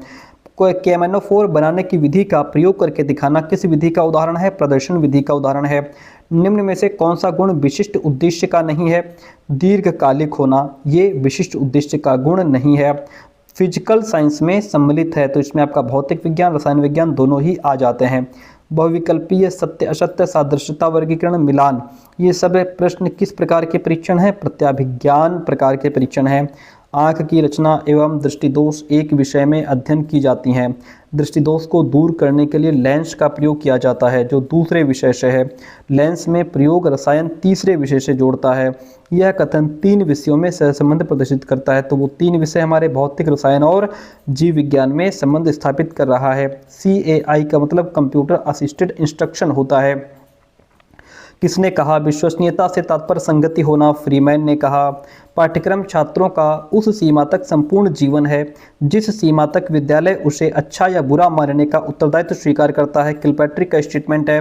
विद्यार्थियों को किस प्रकार का होमवर्क देना चाहिए? ऑब्जेक्टिव टाइप क्वेश्चंस देने चाहिए। श्यामपट्ट पर लिखते समय टीचर को 45 डिग्री के एंगल पे खड़ा होना चाहिए ताकि वो पीछे भी देखता रहे। मापन किन्हीं निश्चित स्वीकृत नियमों के अनुसार वस्तुओं को अंक प्रदान करने की प्रक्रिया है, SS स्टीवेंसन का स्टेटमेंट है। 59 नंबर क्वेश्चन कहता है मापन का कार्य निम्न में से कौन सा नहीं है? आलोचना जो है वह मापन का कार्य नहीं है। CBCS का पूरा नाम होता है choice based credit system. Font size किससे संबंधित है? शब्दों के आकार से। सतत एवं वृहद मूल्यांकन किस बोर्ड द्वारा प्रारंभ की गई? CBSE के द्वारा। वह प्रक्रिया जिसके द्वारा विद्यार्थियों के प्रदर्शन का मूल्यांकन एक निश्चित स्केल पर किया जाता है उसे ग्रेडिंग कहा जाता है। क्रियात्मक अनुसंधान है लघु अवधि अनुसंधान। क्या हो जाएगा? क्रियात्मक अनुसंधान है लघु अवधि अनुसंधान। इतनी बात क्लियर है। व्याख्यान विधि डैश में मुख्य उपयोगी है। व्याख्यान विधि बड़ी कक्षाओं में, उच्च कक्षाओं में ठीक रहती है। निगमन विधि डैश से डैश की ओर अग्रसर करती है। जो निगमन विधि है वह सामान्य से विशेष की तरफ अग्रसर करती है। किसने क्रियात्मक पक्ष के अंतर्गत वर्गीकरण प्रतिपादित किया? तो वो है सिम्पसन। कौन हो जाएंगे? सिम्पसन। ठीक है, ऑप्शन फर्स्ट यहाँ पे राइट हो जाता है। गूगल प्रायः प्रयुक्त होने वाली युक्ति है, सर्च इंजन के रूप में प्रयुक्त होने वाली युक्ति है। वैधता किसी परीक्षण की उद्देश्य पूर्णता होती है। विद्यार्थियों को नैदानिक परीक्षण के आधार पर शैक्षिक एवं व्यावसायिक निर्देशन प्रदान किया जा सकता है। ऑप्शन सी राइट हो जाएगा। विश्वसनीयता, वैधता, वस्तुनिष्ठता, नमूने का आकार या फिर नमूने का आकार प्लस वस्तुनिष्ठता है। क्या हो जाएगा? तो ये आपका नमूने का आकार प्लस वस्तुनिष्ठता है। क्रियात्मक अनुसंधान कक्षा शिक्षक और विषय शिक्षक के द्वारा किया जाता है। ऑप्शन डी राइट हो जाएगा, बी और सी। परिचर्चा विधि के संबंध में कौन सा कथन असत्य है? देखिएगा, परिचर्चा विधि में केवल विद्यार्थी ही सक्रिय रहते हैं, ये बात बिल्कुल असत्य है, गलत है। बाकी इसमें ये प्रजातांत्रिक विधि है जो सबके लिए है। शिक्षक और विद्यार्थी दोनों सक्रिय रहते हैं। विद्यार्थी अपने विचार विषय पर प्रस्तुत कर सकते हैं। ठीक है, सारी बातें ठीक है। ऑप्शन फर्स्ट यहाँ पे बाहर हो जाएगा। खोज विधि प्रतिपादित की है प्रोफेसर आर्मस्ट्रांग ने। याद दिलाने की क्रिया, दिशा परिवर्तित करना और विकेंद्रीकरण भाग है खोज पूर्ण प्रश्न कौशल का भाग है। ये किसका? खोज पूर्ण प्रश्न कौशल का। मौखिक हाव भाव, शारीरिक मुद्रा संचालन से संबंधित कौशल आपका उद्दीपन परिवर्तन कौशल हो जाएगा, जिसमें आप जो है अपने चेहरे के हाव भाव बदलते रहते हैं, अपना फिजिकल मूवमेंट, अपने बॉडी लैंग्वेज आप चेंज करते रहते हैं, वो उद्दीपन परिवर्तन कौशल के अंतर्गत आता है। व्याख्यान विधि जो है वह शिक्षक केंद्रित होती है सर। ऐसा स्थान जहां विद्यार्थी को स्थान, उपकरण, रसायन उपलब्ध होते हैं, विद्यार्थी प्रयोग करता है, उसे प्रयोगशाला कहते हैं। मौलिक शोध का क्षेत्र व्यापक होता है। निर्देशित ट्यूटोरियल शिक्षण निम्न निम्न का प्रकार है, तो इसका क्या प्रकार, निर्देशित, देखिए निर्देशित ट्यूटोरियल शिक्षण निम्न का प्रकार है उपचारात्मक शिक्षण। क्या हो जाएगा सर, उपचारात्मक शिक्षण। Option C is the right one over here. Option A tick है, उसको हटा दो, ऑप्शन सी यहाँ पे हो जाएगा। सूक्ष्म शिक्षण अभ्यास के दौरान विद्यार्थियों की संख्या 5 से 10 होती है। अगला क्वेश्चन, आकाश नीला है, घास डैश, यह प्रश्न किस प्रकार का है, तो यह सादृश्यता प्रकार का प्रश्न है। और यहाँ पे घास, जो यहाँ पे आकाश का रंग नीला, तो घास का यहाँ पे हरे से हो जाएगा, ठीक है। विद्यार्थियों के रिकॉर्ड निम्न की सहायता से सुरक्षित किए जा सकते हैं, तो विद्यार्थियों के जो रिकॉर्ड हैं वो MS एक्सेल के माध्यम से सुरक्षित किए जा सकते हैं। पाठ्य पुस्तक का जो मेन पेज है वो मजबूत और आकर्षक होना चाहिए, ऑप्शन सी राइट हो जाता है। आगे बढ़ेंगे और अगला क्वेश्चन आपसे क्या कहता है, देखिएगा क्वेश्चन कहता है परियोजना विधि जो है वो प्रोजेक्ट मेथड क्रिया पर आधारित होती है। पूर्व ज्ञान को नवीन ज्ञान से जोड़ने वाले कौशल को पाठ प्रस्तावना कौशल कहते हैं। किसी निश्चित अवधि में अध्ययन करने के बाद विद्यार्थी के व्यवहार में जो परिवर्तन आता है वो उत्पाद प्रदा कहलाता है। पाठ्यक्रम में कौन से पक्ष समाहित हैं, तो इसमें सैद्धांतिक और प्रायोगिक दोनों प्रकार के पक्ष सम्मिलित होते हैं। आगे बढ़िए, स्वनिर्मित उपकरण विद्यार्थियों में डैश विकसित करते हैं, तो ये वैज्ञानिक अभिवृत्ति और दृष्टिकोण विकसित करते हैं। शिरोत्तर प्रक्षेपक निम्न में से किसके प्रक्षेपण के लिए प्रयुक्त होता है, तो यह स्थिर चित्र एवं स्लाइड यानी ट्रांसपेरेंसी के प्रक्षेपण के लिए प्रयुक्त होता है। पाठ्यक्रम योजना शिक्षण सामग्री अधिगम अनुदेशन व्यवस्था मूल्यांकन वर्ष भर के लिए योजनाबद्ध किए जाएं, तो वो आपकी वर्ष भर के लिए आप योजनाबद्ध कर रहे हैं, तो ये वार्षिक योजना हो जाएगी सर। क्या हो जाएगी, वार्षिक योजना हो जाएगी। वह विधि जिसमें विद्यार्थी मूर्त तथ्यों के आधार पर सामान्यीकरण करते हैं उसे आगमन विधि कहते हैं। ज्ञानवाणी क्या है, रेडियो शैक्षिक कार्यक्रम प्रसारण है। जनसंचार माध्यम डैश प्रकार की सामग्री है, तो यह दृश्य श्रव्य सामग्री है। सूक्ष्म शिक्षण का अभ्यास किस समूह पर किया जाता है, साथी समूह पर किया जाता है, जिसमें आपके ही साथी सामने एज ए स्टूडेंट बैठे रहते हैं। उपलब्धि परीक्षण एवं नैदानिक परीक्षण में मुख्य अंतर उद्देश्य का होता है। डैश निबंधात्मक प्रश्नों द्वारा विकसित होती है। निबंधात्मक प्रश्नों द्वारा लेखन कौशल विकसित होता है, जहां पे आप लॉन्ग टाइप क्वेश्चंस आंसर लिख रहे होते हैं। अगला क्वेश्चन, नैदानिक परीक्षण में प्रश्नों का चुनाव प्रकरण की विशेष विषय वस्तु से किया जाता है। अदा प्रदा प्रक्रिया, ये 3 पद किस उपागम में सम्मिलित किए जाते हैं, ये NCERT उपागम में सम्मिलित किए जाते हैं। विज्ञान पाठ्यपुस्तकों में चित्रों का होना, नामकरण और उपयुक्त रंगों का प्रयोग करना चाहिए, ऑप्शन सी यहाँ पे राइट हो जाता है। तो ये था हमारा 2022 का क्वेश्चन पेपर। अब हम बात करेंगे 2023 के क्वेश्चन पेपर की। तो अब ये 2023 का क्वेश्चन पेपर है, इसको समझते हैं बहुत फटाफट, बहुत फास्ट चलेंगे। देखिए कहता है कि भौतिक विज्ञान शिक्षण में, अच्छा हाँ, अगर आपने अभी तक हमारा पेड कंटेंट नहीं लिया है, पेड मटेरियल नहीं लिया है, तो अभी भी आपके पास समय है। आप हमें इस नंबर पे 9628182649 इस नंबर पे व्हाट्सअप मैसेज करके नोट्स की डिटेल इन्फॉर्मेशन ले सकते हैं। और आपका सेकंड सेमेस्टर है पेडागोजी ऑफ फिजिकल साइंस, इसके साथ में आपका पेडागोजी ऑफ मैथ्स हो सकता है, पेडागोजी ऑफ बायोलॉजिकल साइंस हो सकता है। तो ये चारों पेपर के, यानी कि पेडागोजी ऑफ फिजिकल साइंस के साथ जो भी आपका टीचिंग सब्जेक्ट हो, मैथ्स या बायो, वो प्लस आपका टेक्नोलॉजी प्लस एनवायरनमेंट, चारों सब्जेक्ट के कंप्लीट नोट्स आपको PDF फॉर्मेट में व्हाट्सएप पे प्रोवाइड करा दिए जाते हैं।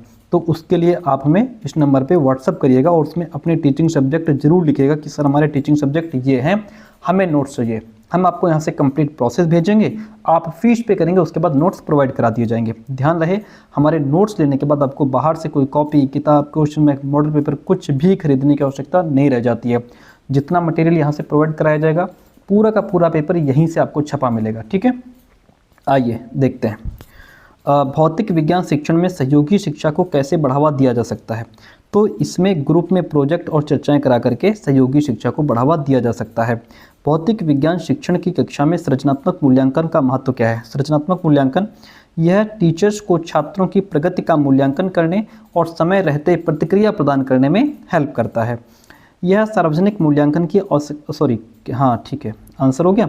भौतिक विज्ञान शिक्षण कक्षा में सकारात्मक शिक्षा वातावरण कैसे बनाया जा सकता है। सकारात्मक शिक्षा वातावरण, पॉजिटिव इन्वायरमेंट बनाना है, तो सभा, संगठन और विकास मंशाओं को प्रोत्साहित करके पॉजिटिव इन्वायरमेंट बनाया जा सकता है।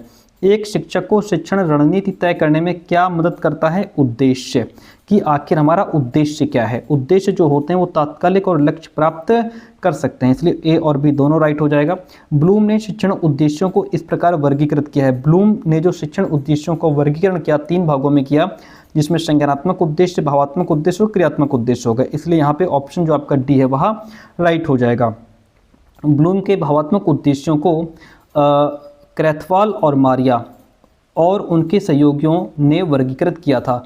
ऑप्शन सी राइट हो जाएगा। 3 गति के नियम न्यूटन के द्वारा दिए गए थे। डैश व्यापक और सामान्य होते हैं, मतलब लक्ष्य जो हैं वो व्यापक और सामान्य होते हैं, जबकि उद्देश्य विशिष्ट, स्पष्ट, सटीक रूप से परिभाषित होते हैं। ऑप्शन जो फर्स्ट है वहाँ राइट हो जाएगा। भौतिक विज्ञान का अध्ययन करने के उद्देश्य मुख्य रूप से किस उपयुक्त कौशल को विकसित करने का है, तो वहाँ है वैज्ञानिक अवलोकन। किस कौशल को, तो वैज्ञानिक अवलोकन जो स्किल है इसको डेवलप करने का उद्देश्य है। इतनी बात क्लियर है। ब्लूम ने संज्ञानात्मक उद्देश्यों को 6 श्रेणियों में विभाजित किया है। एक ऐसा व्यवहार है जिसमें छात्र बिना बोले उचित भावनाओं के साथ अपनी भावनाएं प्रकट करते हैं, वह है गैर वर्णनात्मक संचार जिसमें कम्युनिकेशन नहीं होती है। किसने प्रबंधन के लिए एक नई व्याख्या दी है जिसमें यह कहा गया है कि यह बदलने वाली अवधारणा है, तो वह ड्रकर के द्वारा दिया गया है। किसने परीक्षा प्रणाली के संदर्भ में उद्देश्यों पर स्थानांतरित किया है, वह है एनसीईआरटी। आरसीएम का मतलब होता है शिक्षा का क्षेत्रीय college Mysore. Option first right हो जाएगा। डैश सबसे लोकप्रिय है। जो विकास प्रोगामीकृत शिक्षण और संज्ञानात्मक तथा भावात्मक उद्देश्यों पर ध्यान केंद्रित करता है, वह है बीएस ब्लूम का दृष्टिकोण।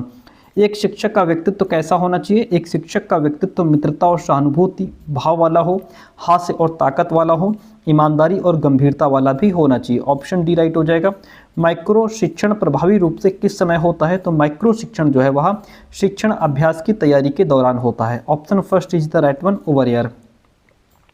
आगे बढ़ते हैं। डैश में विशेष शिक्षा के शिक्षक और सामान्य वर्ग के शिक्षक मिलकर एक ही कक्षा में छात्रों को पढ़ाते हैं, वह है हमारा टीम टीचिंग मॉडल। क्या है सर?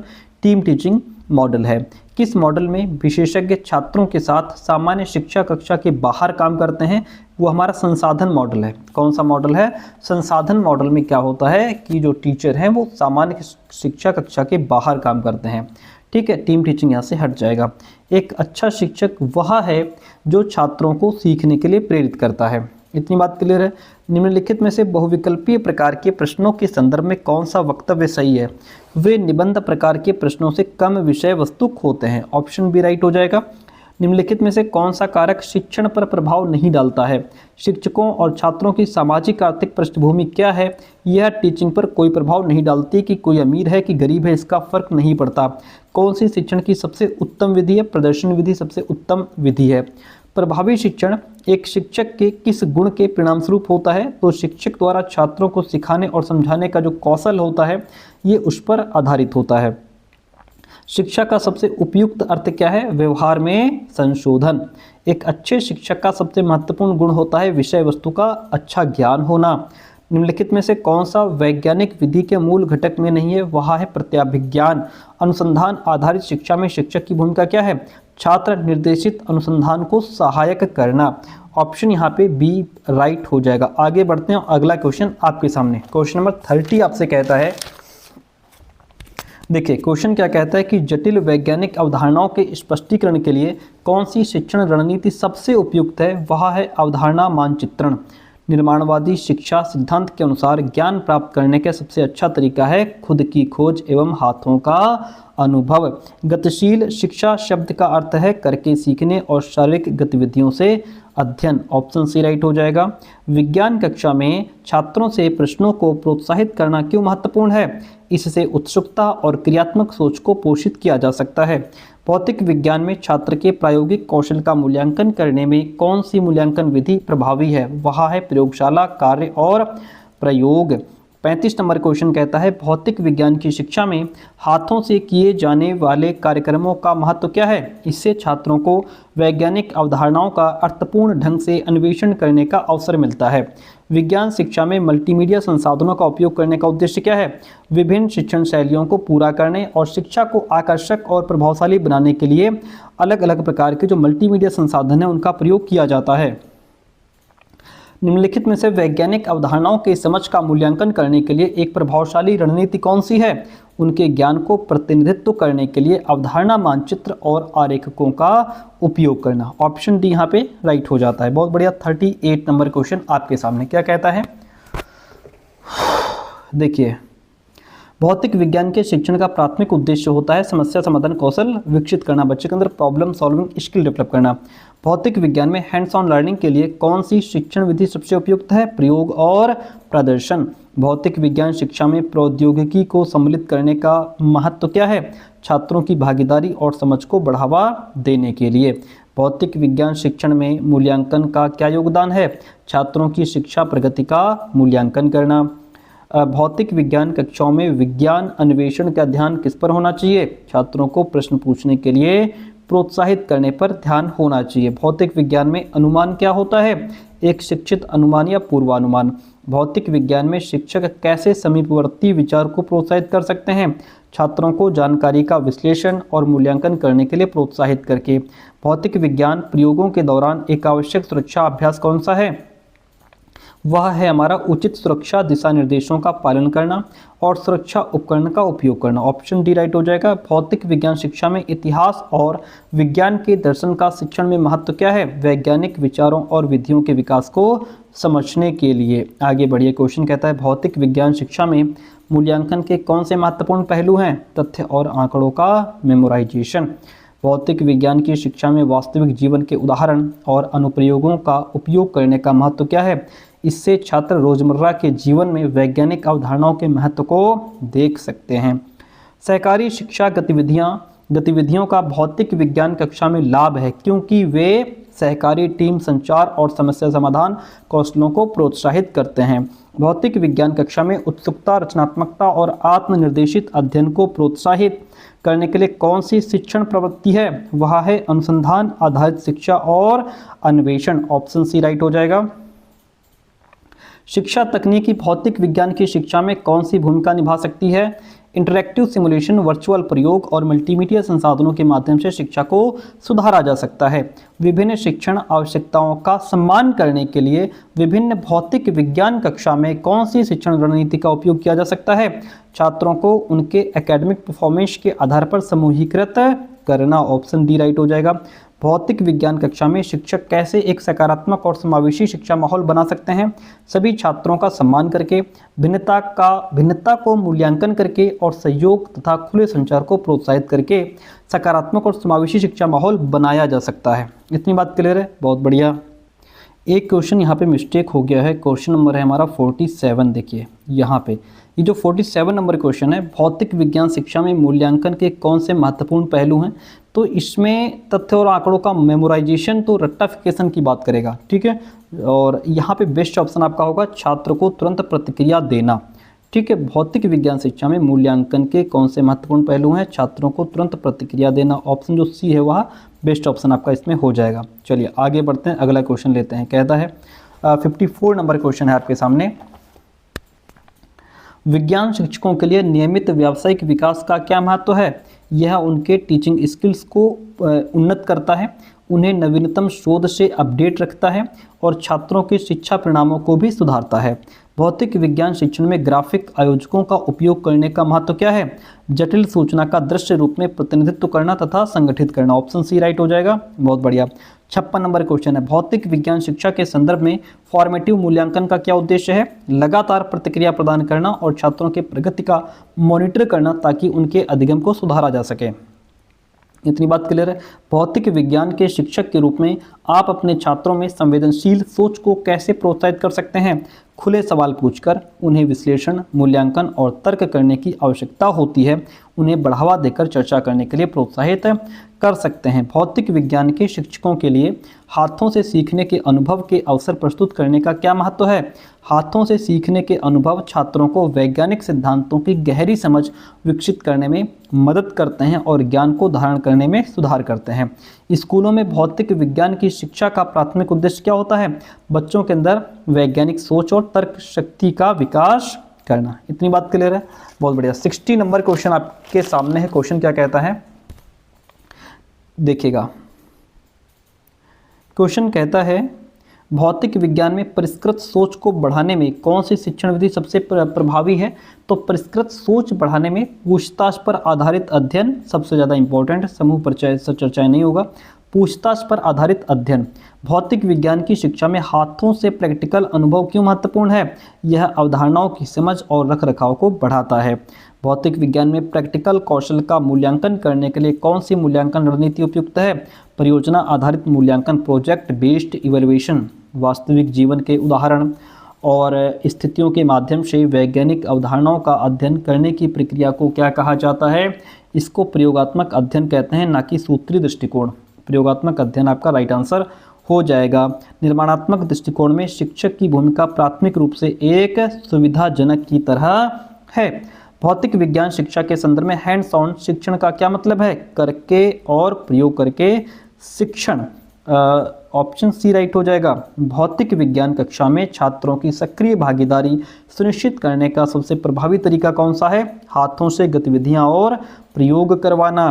भौतिक विज्ञान की शिक्षा में तकनीक को एकीकरण करने का महत्व क्या है? यह दृष्टिकरण प्रयोगशीलता और समझ को बढ़ाता है। ऑप्शन सी राइट हो जाएगा।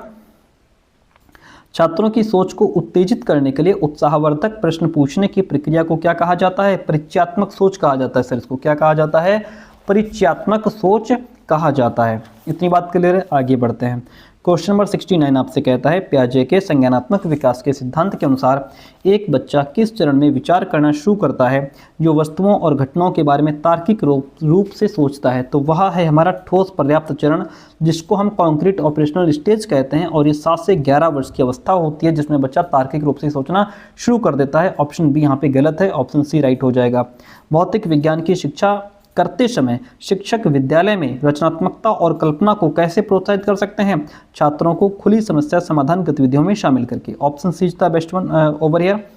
71 नंबर क्वेश्चन आपके सामने है और क्वेश्चन कहता है कि भौतिक विज्ञान की शिक्षा में दृश्यी सहायकों का उपयोग करने का महत्व क्या है? दृश्यी सहायक सिद्धांतों को बेहतर समझने और याद करने में हेल्प करते हैं। भौतिक विज्ञान की शिक्षा में रचनात्मकता मूल्यांकन की भूमिका क्या है? शिक्षण प्रक्रिया के दौरान निरंतर प्रतिक्रिया और अधिगम सुधार करना। ऑप्शन यहाँ पे सी राइट हो जाता है। भौतिक विज्ञान की शिक्षा के लिए निर्माणात्मक दृष्टिकोण की कौन सी अनिवार्य विशेषता है? वह है सक्रिय भागीदारी और परिष्कृत सोच को प्रोत्साहित करना।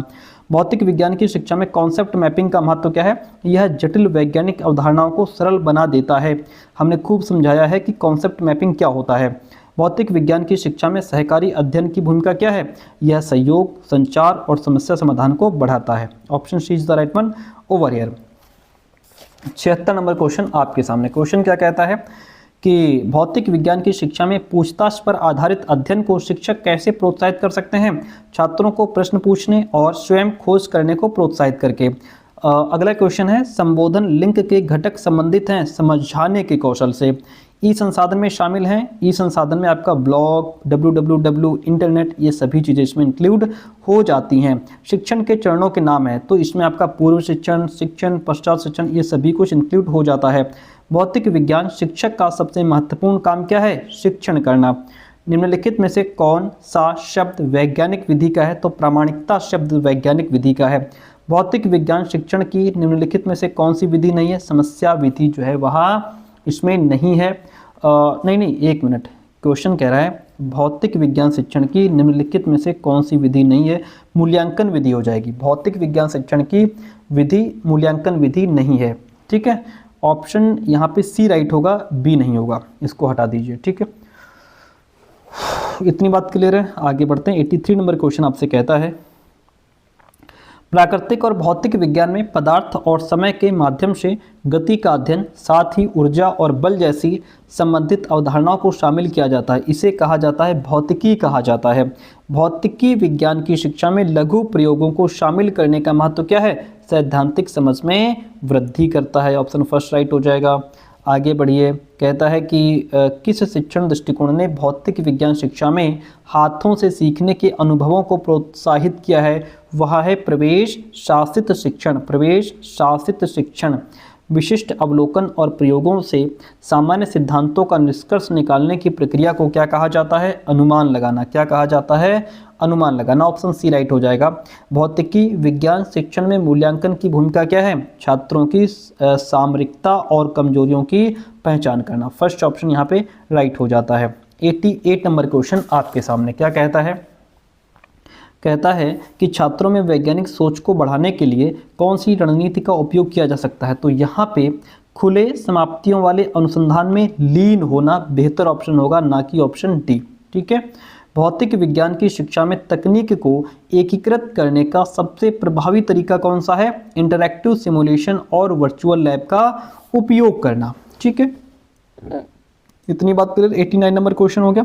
90 देखिएगा, भौतिक विज्ञान की शिक्षा में कॉन्सेप्ट मैपिंग का महत्व क्या है? जटिल सिद्धांतों को सरल बना देना। किस पाठ्यचर्या रणनीति में छात्रों की सक्रिय भागीदारी वाले वाद विवाद में होती है?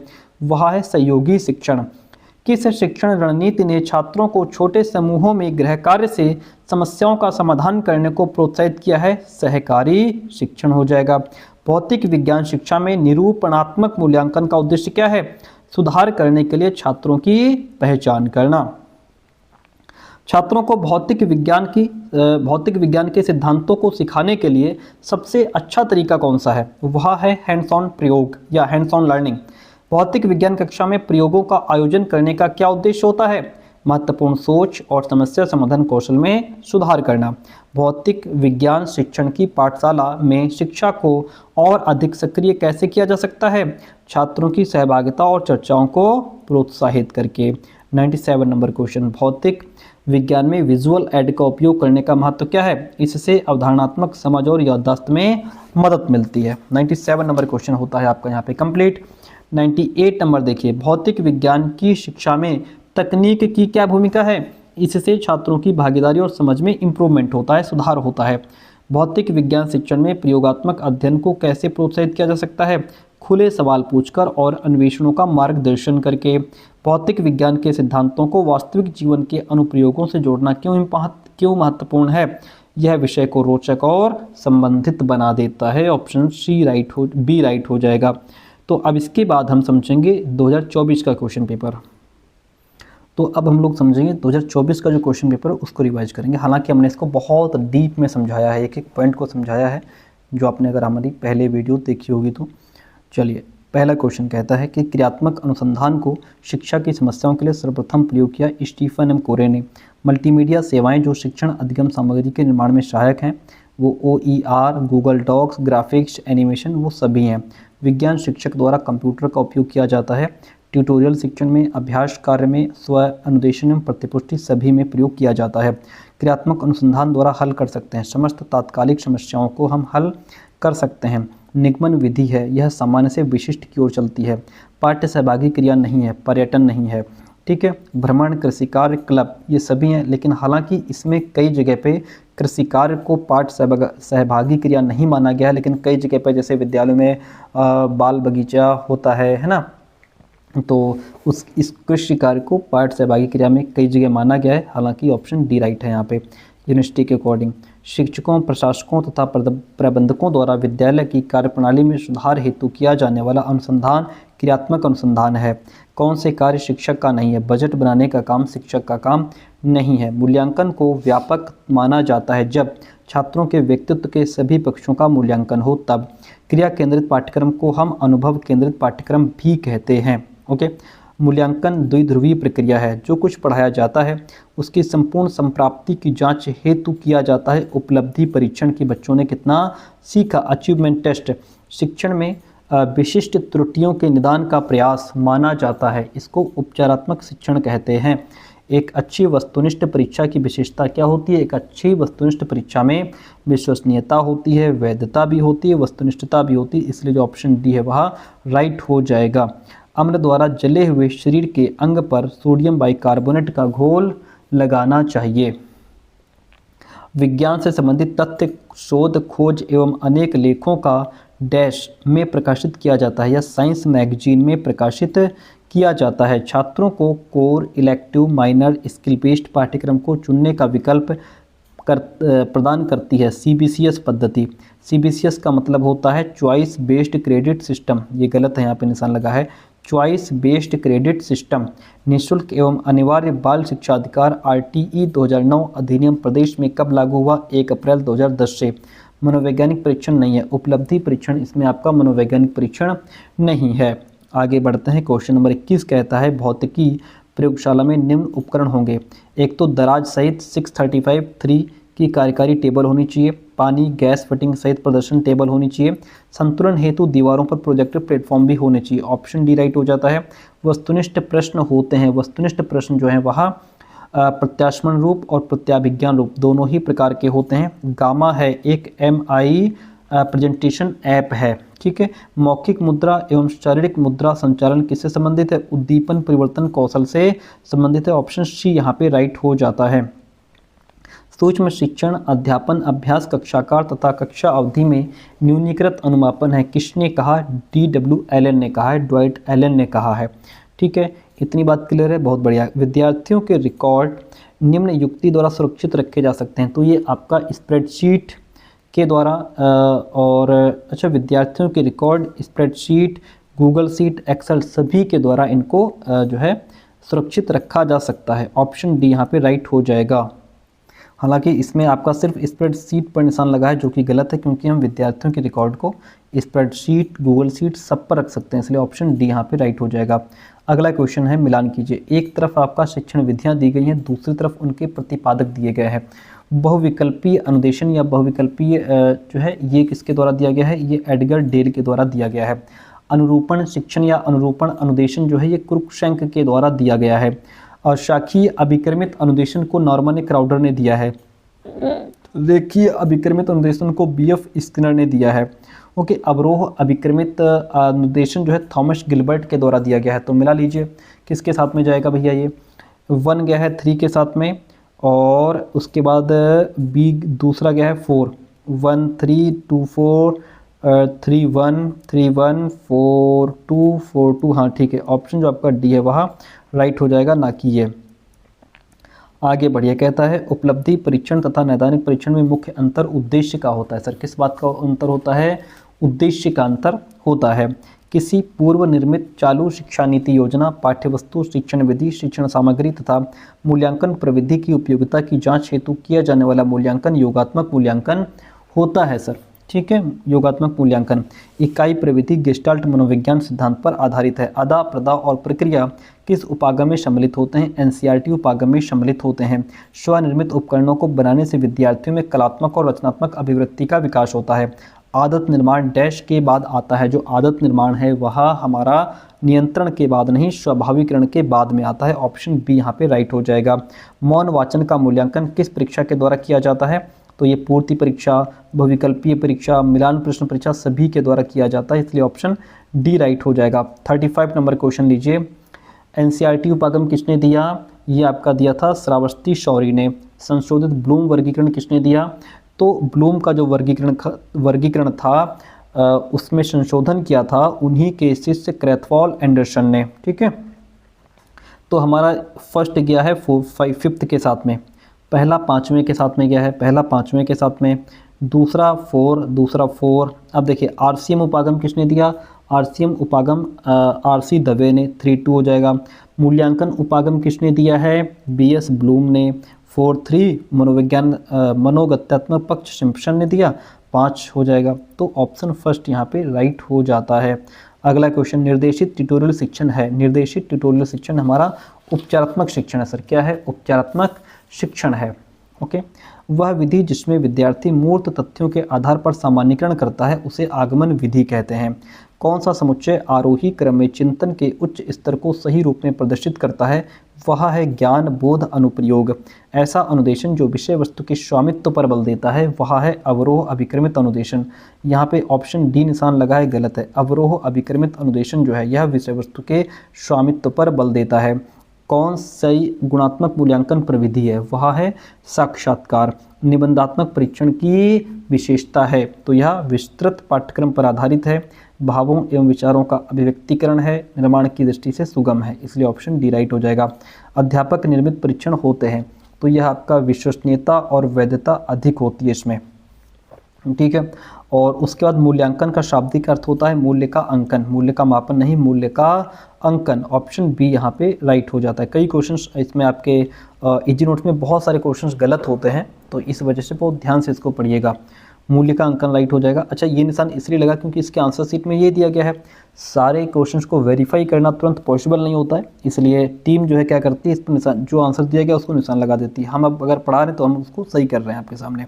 सूक्ष्म शिक्षण डैश के रूप में प्रयोग होता है। सूक्ष्म शिक्षण किसके रूप में प्रयोग होता है? शिक्षण कौशल विकास प्रविधि के रूप में प्रयोग होता है। इतनी बात क्लियर हो जाएगी। किलपैट्रिक के अनुसार परियोजना का डैश प्रकार नहीं है। किलपैट्रिक के अनुसार परियोजना का प्रकार कौन सा नहीं है? इसमें हो जाएगा व्यक्तिगत और सामूहिक परियोजना। ये नहीं होगा, ऑप्शन डी राइट होगा। कैसे राइट होगा? इसको हमने बहुत डीप में समझाया था, इस क्वेश्चन को विधिवत तरीके से दिखा करके, पूरा इसका चार्ट जो था किलपैट्रिक के अनुसार जो भी पूरा चार्ट दिया गया था उसको हमने समझाया था। ये आता तो है ये, लेकिन ये बहुत बाद में आता है, ठीक है। ये सारे मेन हैं, इसलिए यहाँ पे ऑप्शन डी बाहर हो जाएगा। कौन सा पाठ्यक्रम विकास का सिद्धांत नहीं है? संरक्षण का सिद्धांत जो है पाठ्यक्रम नहीं, ये भी, हाँ ये भी क्वेश्चन गलत है। कौन सा पाठ्यक्रम विकास का सिद्धांत नहीं है? अभ्यास का सिद्धांत पाठ्यक्रम विकास का सिद्धांत नहीं है, ठीक है। ऑप्शन डी इसमें राइट हो जाएगा। ये गलत है, ये भी गलत है, इसमें ऑप्शन डी राइट हो जाएगा। तो ध्यान रखिएगा, ऑप्शन गलत बहुत दिए हैं इसमें। कौन सा योजना पद्धति का पद या सोपान नहीं है? योजना का निर्माण, ओके। समस्या समाधान विधि है, बाल केंद्रित विधि, ऑप्शन फर्स्ट राइट हो जाएगा। पृष्ठ पोषण की अवधारणा है कौशल में स्वामित्व, क्या हो जाएगा? पृष्ठ पोषण की अवधारणा है कौशल में स्वामित्व। शिक्षण प्रविधि का क्रियान्वयन किया जाता है शिक्षा क्रियाओं से। शैक्षिक अनुसंधान के प्रकार हैं, तो इसमें आपका मौलिक अनुसंधान, अनुप्रयुक्त अनुसंधान, क्रियात्मक अनुसंधान सब आ जाते हैं। ऑप्शन डी राइट हो जाएगा। सूक्ष्म शिक्षण विधि के जनक DW एलन और कीथ एचिसन है। कौन सी अदा युक्ति नहीं है? प्रिंटर इनपुट नहीं है, ये आउटपुट है, ठीक है। कौन सा शिक्षण कौशल नहीं है? व्यवहार पहचान, टीचिंग स्किल नहीं है। सबसे कम प्रभावशाली केवल एक शब्द, केवल शब्दों का प्रयोग कर रहे हो, बहुत कम इफेक्टिव होता है। वह प्रक्रिया जिसके द्वारा विद्यार्थियों का मूल्यांकन एक निर्धारित पैमाने पर किया जाता है उसे ग्रेडिंग कहते हैं। संकेत देना, पुनः केंद्रीकरण, पुनः प्रेषक, आलोचनात्मक सजगता किसके घटक हैं? खोजपूर्ण प्रश्न कौशल के घटक हैं। सतत एवं वृहद मूल्यांकन प्रणाली किस बोर्ड ने प्रारंभ की? CBSE ने प्रारंभ की थी। इतनी बात क्लियर है। अनुक्रिया किस पक्ष का भाग है? तो अनुक्रिया जो है यह आपका भावात्मक पक्ष का भाग है, न कि क्रियात्मक का, ठीक है। इसको लग रहा है कि अनुक्रिया क्रियात्मक का होगा, लेकिन नहीं, इसको हटा दो, भावात्मक पक्ष का भाग है। ऑप्शन बी राइट हो जाएगा। साइंस लैटिन क्रिया शब्द उत्पन्न हुआ साइंटिया से। शिक्षण शास्त्र के जनक कौन है? Johann H Pestalozzi. राष्ट्रीय विज्ञान दिवस मनाया जाता है 28 फरवरी को। डैश अप्रक्षेपित सामग्री है, श्यामपट्ट अप्रक्षेपित सामग्री है। भारत का स्वदेशी मूक है स्वयं, क्या हो जाएगा सर? स्वयं हो जाएगा। Option first is the right one over here. आगे बढ़िए, क्वेश्चन नंबर 65 है आपके सामने। कहता है कि सुकरात की शिक्षण विधि प्रश्नोत्तर विधि है। विज्ञान शिक्षण में स्वनिर्मित उपकरणों को बांटा गया है 5 भागों में। अनुसंधान विधि के प्रवर्तक हैं आर्मस्ट्रॉन्ग। OER का पूरा नाम होता है open educational resources, open educational resources, ठीक है। उसके बाद नेक्स्ट क्वेश्चन है 69, भौतिक आशुरचित स्वनिर्मित उपकरण पेरिस्कोप हो जाएगा। ब्लूम का संशोधित वर्गीकरण कब दिया गया? 2009 में। उन्हीं के शिष्य एंडरसन क्रैथवॉल ने ही किया था। फिर इसको मिलाइए, भारतीय उपागम किसने दिया? RCM उपागम, भारतीय उपागम। संज्ञानात्मक उपागम ब्लूम ने दिया, ठीक है। पंचपदी हर्बर्ट ने दिया। इकाई उपागम मॉरिसन ने दिया। इस तरीके से फर्स्ट ऑप्शन यहाँ पे राइट हो जाएगा। आगे बढ़िए, पाठ्य योजना में सबसे पहले क्या निर्धारित किया जाता है? उद्देश्य, कि आखिर हमारा उद्देश्य क्या है। उसके बाद उद्देश्यों के कितने पक्ष होते हैं? उद्देश्यों के 3 पक्ष होते हैं। फर्ग्यूसन के अनुसार सहसंबंध का उद्देश्य 2 चरों में डैश का पता लगाना है, किसका? मात्रा का पता लगाना है। अनुभव का शंकु किसके द्वारा दिया गया? एडगर डेल के द्वारा दिया गया। डैश कौशलों के स्थानांतरण के लिए उपयोगी है। सूक्ष्म शिक्षण कौशलों के स्थानांतरण के लिए उपयोगी है। विज्ञान पाठ्यक्रम संगठन का उपागम है। इसमें चक्रीय उपागम, प्रकरण उपागम, प्रक्रियात्मक उपागम, ये सभी इसमें इंक्लूड हो जाएंगे। शिक्षक का प्रमुख भूमिका कार्य है शिक्षण। श्रव्यदृश्य सामग्री का वर्गीकरण निम्न आधार पर किया गया है, किसके आधार पर? तो ये आपका इंद्रियों के आधार पर और प्रौद्योगिकी के आधार पर किया गया है, इसलिए ऑप्शन बी राइट हो जाता है। पाठ्यक्रम को मानव जाति के समूचे ज्ञान एवं अनुभव का केंद्रबिंदु समझा जाना चाहिए। मुनरो का स्टेटमेंट है सर, किसका? मुनरो का। संशोधित ब्लूम वर्गीकरण में सर्वाधिक उच्च घटक जो है वह मूल्यांकन करना है। क्या है? मूल्यांकन करना। ब्लूप्रिंट शब्द प्रयोग होता है उपलब्धि परीक्षण में। पाठ्यक्रम निर्माण का बुनियादी सिद्धांत क्या है? तो यह विविधता और लचीलेपन का सिद्धांत जो है वह पाठ्यक्रम निर्माण का बुनियादी सिद्धांत है। हालांकि पाठ्यक्रम का निर्माण छात्र केंद्रता का सिद्धांत भी यहाँ पे ऑप्शन ठीक हो सकता है, लेकिन बेस्ट ऑप्शन ये माना गया था विविधता और लचीलेपन का सिद्धांत। मूल्यांकन के प्रकार हैं, मूल्यांकन जो है वह निदानात्मक, रचनात्मक, संकलनात्मक, ये सभी मूल्यांकन के प्रकार हैं। समूह चर्चा तथा अवलोकन मूल्यांकन है अनौपचारिक। डाल्टन विधि के प्रतिपादक हैं हेलन पार्कहर्स्ट। शैक्षिक उद्देश्य व्यापक होते हैं सर, कैसे होते हैं? शैक्षिक उद्देश्य व्यापक होते हैं। सूक्ष्म शिक्षण का उद्देश्य प्रशिक्षु अध्यापकों का व्यवहार परिवर्तन करना है। ओके, शिक्षण का चरण है तो इसमें पूर्व क्रिया चरण, अंतः क्रिया चरण, उत्तर क्रिया चरण, ये सभी शिक्षण के चरण है। ऑप्शन डी राइट हो जाएगा। सूक्ष्म शिक्षण वास्तविक शिक्षण है। कैसा शिक्षण है? सूक्ष्म शिक्षण वास्तविक शिक्षण है। किसका स्राव मुख्यतः मनोविज्ञान होता है? भावात्मक उद्देश्य का जो स्रोत है वो एक मिनट, क्वेश्चन कह रहा है किसका स्राव नहीं, स्रोत मुख्यतः मनोविज्ञान होता है भावात्मक उद्देश्य का। ठीक है, अगला क्वेश्चन, रचनात्मकता को प्रेरित करने के लिए शिक्षक को निम्न विधि का सहारा लेना चाहिए। किसका? मस्तिष्क उद्दीलन विधि का सहारा लेना चाहिए। सर्वाधिक शुद्ध मापन का पैमाना आनुपातिक होता है, परीक्षा होती है, यह व्यापक होती है। बीजगणित, रेखागणित, त्रिकोणमिति का शिक्षण किस विधि से किया जाता है? निगमन विधि से किया जाता है। ऑप्शन फर्स्ट यहाँ पे राइट हो जाएगा। आगे बढ़ते हैं, पंचम पीढ़ी कंप्यूटर में प्रयुक्त होता है, तो पंचम पीढ़ी कंप्यूटर में आपका very large scale integrated circuit use होता है। एनसीईआरटी के अनुसार सूक्ष्म शिक्षण चक्र की अवधि 36 मिनट होती है। अनुप्रयोग कोमल शिल्प होता है वर्ड प्रोसेसर।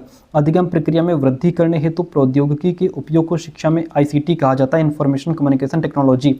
शिक्षण की नवाचार विधि जिसमें छात्र अपनी स्वयं की सीखने की गति से सीखता है उसे अभिक्रमित अनुदेशन या निर्देशन कहा जाता है। इसके बाद हमारा लास्ट क्वेश्चन पेपर 2025 में जो पूछा गया था, लास्ट ईयर जो क्वेश्चन पेपर, इसको हम लोग डिस्कस करेंगे। चलिए समझते हैं इसको भी। और इसी तरीके के क्वेश्चन आपसे अभी जो आपका एग्ज़ाम 2026 में 8 मई से होने को, 8 मई को ही इसका पेपर होगा, पहला पेपर यही होगा आपका। तो इसी तरीके के क्वेश्चन आपसे पूछे जाएंगे। ठीक है, चलिए देखिएगा। और हाँ, हमारा जो व्हाट्सअप चैनल है उसका लिंक डिस्क्रिप्शन बॉक्स में दिया है, आप इसको जरूर ज्वाइन कर लीजिएगा, क्योंकि यहाँ पे जितने भी वीडियोज़ जो भी क्लासेस हम करवा रहे हैं वो सीधा व्हाट्सअप चैनल पर भी फॉरवर्ड कर देते हैं। ठीक है, ताकि आपसे कोई भी क्लास मिस ना हो पाए। हो सकता है यूट्यूब पे आपको कोई वीडियो छूट जाए, लेकिन व्हाट्सअप चैनल पर हम सारी वीडियोज़ डालते रहते हैं, तो वहाँ आपको मिल जाएगी। ओके, उसका लिंक डिस्क्रिप्शन बॉक्स में होगा, वहाँ से ज्वाइन कर लीजिएगा। और हाँ, नोट्स लेने के लिए बिल्कुल ना भूलें और नोट्स लेकर के अपनी पढ़ाई शुरू कर दीजिए। ठीक है, कहता है साइंस शब्द की उत्पत्ति साइंटिया शब्द से हुई है। निम्नलिखित कथन किससे संबंधित है? विज्ञान को सीखना, विज्ञान को करना है, जॉन डीवी का स्टेटमेंट है। भौतिक विज्ञान की वह शाखा जिसमें नाभिकीय संरचना और नाभिकीय विकिरण का अध्ययन किया जाता है नाभिकीय भौतिकी कहलाता है। विज्ञान का सहसंबंध संभव है किसके साथ? समस्त विद्यालयी विषयों के साथ जो है विज्ञान का संबंध है। शिक्षण शास्त्र के जनक कौन है? John S pestology. शैक्षिक उद्देश्यों का वर्गीकरण किसने किया? बीएस ब्लूम ने। शैक्षिक उद्देश्य होते हैं दार्शनिक, अनिश्चित और व्यापक तथा आदर्श। ऑप्शन डी राइट हो जाएगा। प्राप्य उद्देश्य का क्षेत्र व्यापक और असीमित होता है। प्राप्य उद्देश्यों की प्राप्ति की जिम्मेदारी प्रायः किसकी होती है? शिक्षक की होती है सर। किसकी होती है? शिक्षक की होती है। वो आगे बढ़िए, कहता है लक्ष्य डैश प्राप्त करना है को वर्णित करते हैं तथा उद्देश्य डैश प्राप्त करना है को वर्णित। लक्ष्य क्या प्राप्त करना है इसकी बात करते हैं, और उद्देश्य कैसे प्राप्त करना है इसको। जैसे आपका लक्ष्य क्या है? आपका लक्ष्य गवर्नमेंट टीचर बनना, तो आपको क्या बनना है? गवर्नमेंट टीचर, ये आपका लक्ष्य है। और कैसे बनना है? अब आप बीएड करेंगे, टेट क्वालिफाई, यूपीटेट क्वालिफाई, ये आपका उद्देश्य है कि आप इन सबको क्वालिफाई करके वहाँ तक पहुँचेंगे, तो ऑप्शन बी राइट हो जाएगा। मेटाकॉग्निटिव का मतलब होता है आत्मसंज्ञान और जागरूकता। मेटाकॉग्निटिव यहाँ ये आपका बीएड उसमें सीटेट में खूब क्वेश्चन पूछता है। इसका मतलब ये होता है कि बालक अपने अंदर अपने आप को समझ रहा होता है कि मैं कितने पानी में हूँ, मेरे को क्या आता है क्या नहीं आता है, मैं किस तरीके से बेहतर सीखता हूँ, है ना। अपने आप को जानना समझना, अपनी सोच के बारे में सोचना। संशोधित ब्लूम टैक्सोनॉमी में संश्लेषण को डैश से विस्थापित किया गया? निर्माण करना से विस्थापित किया गया। संशोधित ब्लूम वर्गीकरण 2001 में जो दिया गया वो इनके शिष्य थे एंडरसन और क्रेथवाल। ऑप्शन सी राइट हो जाएगा। शिक्षण उद्देश्यों के व्यवहारिक लेखन में तृतीय सोपान है संदर्भित मैट्रिक्स का निर्माण। स्वाभाविकरण जो है वह समन्वयन स्तर के बाद में आता है। बीएस ब्लूम ने व्यवहार परिवर्तन के डैश वर्गों की सिफारिश की है, तो इन्होंने संज्ञानात्मक, भावात्मक, मनोगामक वर्गों की सिफारिश की है। अनुवाद, पठन पाठन, हस्तलेखन किस स्तर के अंतर्गत रखे जाते हैं? अवबोध के अंतर्गत रखे जाते हैं। हारमोनियम बजाना, कार चलाना, विद्युत उपकरण बनाना किस शैक्षिक उद्देश्य के क्रियासूचक शब्द हैं? तो ये मनोगामक या क्रियात्मक उद्देश्य के क्रियासूचक शब्द हैं। कौन सी विधि बाल केंद्रित नहीं है? प्रदर्शन विधि बाल केंद्रित नहीं, शिक्षक केंद्रित है। ह्यूरिस्टिक शब्द जो है यह ग्रीक भाषा का है, अन्वेषण। आगे बढ़िए, इनका मिलान करना है। प्रोजेक्ट विधि जो है, इसके प्रोजेक्ट विधि किसने दी? किलपैट्रिक ने दी। ह्यूरिस्टिक किसने दी? ह्यूरिस्टिक जो है यह आपके हेनरी आर्मस्ट्रांग ने दी है। प्रश्नोत्तर सुकरात के साथ चला जाएगा, आगमन निगमन अरस्तु के साथ में चला जाएगा। ठीक है, option C is the right one over here. आगे बढ़िए, डैश प्रयोगशाला विधि जो है यह करके सीखने के सिद्धांत पर आधारित है। विलियम किलपैट्रिक जो है के अनुसार प्रोजेक्ट का प्रकार नहीं है। अभ्यास का प्रोजेक्ट का प्रकार नहीं है। भौतिक विज्ञान शिक्षण की प्रमुख विधि कौन सी है? आगमनात्मक विधि। आगमनात्मक विधि के विषय में क्या सत्य है? यह अधिगम अध्ययन की श्रेष्ठ विधि है। डैश समस्या समाधान विधि का पद नहीं है। मूल्यांकन शिक्षण प्रक्रिया के मुख्य घटक हैं। इसमें अंतर्वस्तु, सहायक प्रणाली, संप्रेषण, ये सभी शिक्षण प्रक्रिया के मुख्य घटक हैं। वैज्ञानिक विधि का प्रथम सोपान अवलोकन करना होता है। मछली घर विकसित करने के लिए आप किस विधि का प्रयोग करेंगे? प्रोजेक्ट मेथड का। ओके, संकेत देना, पुनः केंद्रीकरण, पुनः प्रेषण, आलोचनात्मक सजगता किसके घटक हैं? खोज, पूर्ण प्रश्न कौशल के घटक हैं। सूक्ष्म शिक्षण है ये एक अनुरूपण शिक्षण है। वह अनुदेशन सूक्ष्म शिक्षण नहीं, यहाँ पे सूक्ष्म शिक्षण जो है वो वास्तविक शिक्षण है, अनुरूपण नहीं है, इसको हटा दो। सूक्ष्म शिक्षण वास्तविक शिक्षण है। वह अनुदेशन जिसमें अंतिम अनुक्रिया सबसे पहले करनी होती है मैथमेटिक्स में, अवरोही अभिक्रम में। एनसीईआरटी के अनुसार सूक्ष्म शिक्षण की अवधि 6 मिनट होती है। एनसीईआरटी के अनुसार सूक्ष्म शिक्षण चक्र की अवधि जो है वो 6 मिनट होती है। नहीं, ये क्वेश्चन हमारा कह रहा है एनसीईआरटी के अनुसार पूछ रहा है ना, तो एनसीईआरटी के अनुसार सूक्ष्म शिक्षण चक्र की अवधि 36 मिनट होती है, ना कि 6 मिनट। ऑप्शन डी राइट हो जाएगा। निर्देशित ट्यूटोरियल शिक्षण एक है। अभिक्रमित निर्देशन क्या हो जाएगा? अभिक्रमित निर्देशन सूक्ष्म शिक्षण डैश के रूप में प्रयुक्त होता है। यह शिक्षण कौशल विकास प्रविधि है जिसमें टीचिंग स्किल्स को डेवलप किया जाता है। सूक्ष्म शिक्षण का मूल सिद्धांत है एक समय में एक कार्य का सिद्धांत, पुनर्बलन और प्रतिपुष्टि का सिद्धांत, निदान और उपचार का सिद्धांत। इसलिए ऑप्शन डी राइट हो जाएगा। एक सूक्ष्म शिक्षण चक्र में प्रशिक्षु शिक्षकों में कितने टीचिंग स्किल्स का डेवलपमेंट किया जाता है? एक कह रहा है कि सूक्ष्म शिक्षण चक्र में प्रशिक्षु शिक्षकों में एक सूक्ष्म शिक्षण चक्र में सिर्फ एक ही टीचिंग स्किल का डेवलपमेंट किया जाता है, अनेक नहीं। एक जो है सूक्ष्म शिक्षण चक्र में प्रशिक्षु शिक्षकों में सिर्फ एक टीचिंग स्किल को डेवलप किया जाता है। ऑप्शन फर्स्ट राइट हो जाएगा। बहुत आंसर गलत लोग देते हैं। सूक्ष्म शिक्षण के जनक माने जाते हैं DW एलन। मस्तिष्क उद्दीलन प्रविधि के प्रतिपादक हैं OS ओसबॉर्न। दल शिक्षा की क्रियाविधि के निम्नलिखित पद होते हैं। शिक्षण योजना बनाना, शिक्षण की व्यवस्था करना, परिणामों का मूल्यांकन करना। Option D is the right one over here. सूक्ष्म शिक्षण वास्तविक कक्षा कक्ष शिक्षण की अपेक्षा करते एक अनुकरणीय शिक्षण है। DW एलन का स्टेटमेंट है। भारत में सूक्ष्म शिक्षण शब्द का सर्वप्रथम प्रयोग किसने किया? BK पासी ने। कौन सी अदा युक्ति नहीं है? प्रिंटर। भारत का स्वदेशी मूक प्लेटफॉर्म है स्वयं। मुक्त शैक्षिक संस्थान OER की विशेषता क्या है? ये शोध संस्थान पब्लिक डोमेन पर उपलब्ध है। ये बौद्धिक संपदा अधिकार के अंतर्गत अनुमति प्रदान करते हैं। इनका निःशुल्क उपयोग पुनः अनुकूलन किया जा सकता है। इसलिए यहाँ पे ऑप्शन जो डी है आपका वह राइट हो जाएगा। आगे बढ़िए, क्वेश्चन कहता है मुख्य पाठ्यक्रम में निम्नलिखित सुविधाएं होती हैं। वीडियो व्याख्यान, चर्चा मंच, प्रश्न पूछना, मासिक साप्ताहिक परीक्षण, ये सभी होता है। बहुमाध्यम केंद्र को कहा जाता है। अनुदेशात्मक सामग्री केंद्र, अधिगम स्रोत केंद्र, अध्ययन सामग्री केंद्र, सब कुछ कहा जाता है। स्लाइड ट्रांजिशन से तात्पर्य है स्लाइड और स्लाइड के तत्वों को प्रदर्शित करने का ढंग। ऑप्शन फर्स्ट राइट हो जाएगा। फिर कहता है शिक्षा में क्रियात्मक अनुसंधान के जनक माने जाते हैं स्टीफन एम कोरे। क्रियात्मक अनुसंधान का उद्देश्य है स्थानीय शैक्षिक क्षेत्र की तात्कालिक समस्याओं का समाधान करना। ऑप्शन बी राइट हो जाता है। पाठ्य योजना में सबसे पहले क्या निर्धारित किया जाता है? पाठ्य योजना में सबसे पहले निर्धारित होता है उद्देश्य। फिर देखिए कहता है संज्ञानात्मक उपागम किसने दिया? ब्लूम ने। पंचपदी प्रणाली हर्बर्ट ने दी, है ना। और इकाई प्रणाली किसने दी? मॉरिसन ने। भारतीय उपागम आरसीएम उपागम। Option B is the right one over here. आगे बढ़िए, क्वेश्चन कहता है आरसीएम उपागम किसके द्वारा विकसित किया गया? डॉक्टर दवे के द्वारा। किसके द्वारा? डॉक्टर दवे के द्वारा। श्यामपट्ट पर लिखते समय शिक्षक को 45 डिग्री के एंगल पर खड़े होना चाहिए। अदा प्रदा प्रक्रिया तीनों पद किस उपागम में सम्मिलित किए जाते हैं? आरसीएम उपागम में। ज्वालामुखी के अध्यापन के लिए सर्वाधिक प्रभावशाली शिक्षण सामग्री 3D चार्ट हो जाएगा। शिक्षण सामग्री के निर्माण में सहायक है। इसमें OER, गूगल डॉक्स, ग्रुप्स ये सभी जो है शामिल है। भौतिक विज्ञान शिक्षण के लिए महत्वपूर्ण सहायक सामग्री चित्र विस्तारक यंत्र, मॉडल, चार्ट, पाठ्य पुस्तकें सब कुछ इंक्लूड हो जाता है। भौतिक विज्ञान शिक्षण का स्वनिर्मित उपकरण क्या हो जाएगा, इसमें आपका पेरिस्कोप हो जाएगा। शब्द जो है वो सबसे कम प्रभावशाली होते हैं। क्वेश्चन कहता है पारदर्शी तल का वह भाग जिस पर रेखा चित्र या तस्वीरें बनी होती हैं उसे स्लाइड या ट्रांसपेरेंसी कहते हैं। भौतिक विज्ञान के टीचर्स के लिए हाथों से सीखने के अनुभव के अवसर प्रस्तुत करने का क्या महत्व है। हाथों से सीखने के अनुभव छात्रों को वैज्ञानिक सिद्धांतों की गहरी समझ विकसित करने में हेल्प करते हैं और ज्ञान को धारण करने में भी सुधार करते हैं। अनुभव शंकु किसने प्रतिपादित किया, एडगर डेल ने। कौन सी दृश्य श्रव्य सामग्री नहीं है, तो इसमें दृश्य श्रव्य सामग्री नहीं है, जादू की लालटेन।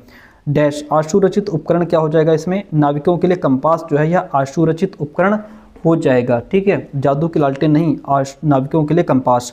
श्रव्य दृश्य सामग्री का वर्गीकरण निम्न आधार पर किया जाता है, तो ये आपका जो है किसके आधार पर, प्रौद्योगिकी के आधार पर, प्रक्षेपण के आधार पर, इंद्रियों के आधार पर, सबके आधार पर किया जाता है, इसलिए ऑप्शन डी राइट हो जाएगा। अगला क्वेश्चन कहता है ब्लूप्रिंट शब्द का प्रयोग किसके लिए होता है, उपलब्धि परीक्षण के प्रारूप के लिए। मूल्यांकन में आपका निदानात्मक, रचनात्मक, संकलनात्मक हर तरीके का मूल्यांकन होता है। ऐसे प्रश्न जिनका अंतिम शब्द विलुप्त होता है और वही प्रश्न का उत्तर हो इसे इलिप्टिकल प्रश्न कहते हैं। मूल्यांकन का वो प्रकार जो किसी शैक्षिक कार्यक्रम की समाप्ति पर छात्रों की उपलब्धि के आकलन हेतु प्रयोग होता है उसे योगात्मक मूल्यांकन कहते हैं। आकलन होता है प्रक्रिया तथा उत्पाद उन्मुख होता है। CBCS का मतलब होता है choice based credit system. CCE पूरे देश में 1 अप्रैल 2009 को लागू हुआ था। सर्वाधिक शुद्ध मापन का पैमाना है तो ये आनुपातिक हो जाएगा। तो वह प्रक्रिया जिसके द्वारा छात्रों का मूल्यांकन एक निर्धारित पैमाने पर किया जाता है मापन कहलाता है। व्यक्तित्व मूल्यांकन की सर्वश्रेष्ठ विधि प्रक्षेपण परीक्षण हो जाएगी। उपलब्धि परीक्षण का उद्देश्य होता है जो कुछ भी पढ़ा दिया जाता है उसके संपूर्ण उपलब्धि के स्तर का पता लगाना। मूल्यांकन आधारित होता है तो यह विषय वस्तु और उद्देश्य दोनों पर आधारित होता है, इसलिए ऑप्शन सी आपका राइट हो जाएगा। पहले अंक दिए जाते थे, अब NEP 2020 के अकॉर्डिंग पॉइंट दिए जाते हैं। शिक्षण के मूल्यांकन का ध्येय क्या है, शैक्षिक उद्देश्य कहाँ तक प्राप्त हुए हैं। सतत एवं समग्र मूल्यांकन पर प्रभावी जोर दिया गया राष्ट्रीय शिक्षा नीति 2020 में। बहुविकल्पीय, सत्य असत्य, सादृश्यता, वर्गीकरण, मिलान, ये सभी किस प्रकार के प्रश्न हैं, प्रत्याविज्ञान प्रकार के प्रश्न होते हैं। एक आत्मनिष्ठ विधि मानी जाती है तो इसमें साक्षात्कार, अवलोकन, व्यक्तिगत ये सभी जो है आत्मनिष्ठ विधि के अंतर्गत आते हैं। ठीक है, इसके बाद अगला क्वेश्चन कहता है कि क्विज या प्रश्नोत्तरी आकलन की रचनात्मक और रचनात्मक योगात्मक विधि है, जब नहीं क्विज या प्रश्नोत्तरी आकलन की रचनात्मक विधि है जबकि वार्षिक परीक्षा आकलन की योगात्मक विधि है। ठीक है, ऑप्शन फर्स्ट राइट हो जाएगा। अधिगम संबंधी त्रुटियों को शुद्ध करने के लिए प्रभावशाली क्रिया है उपचारात्मक शिक्षण। कौन सा पाठ्यक्रम निर्माण का सिद्धांत नहीं है, अभ्यास का सिद्धांत। करिकुलम शब्द की उत्पत्ति लैटिन भाषा के क्यूरेरे शब्द से हुई है।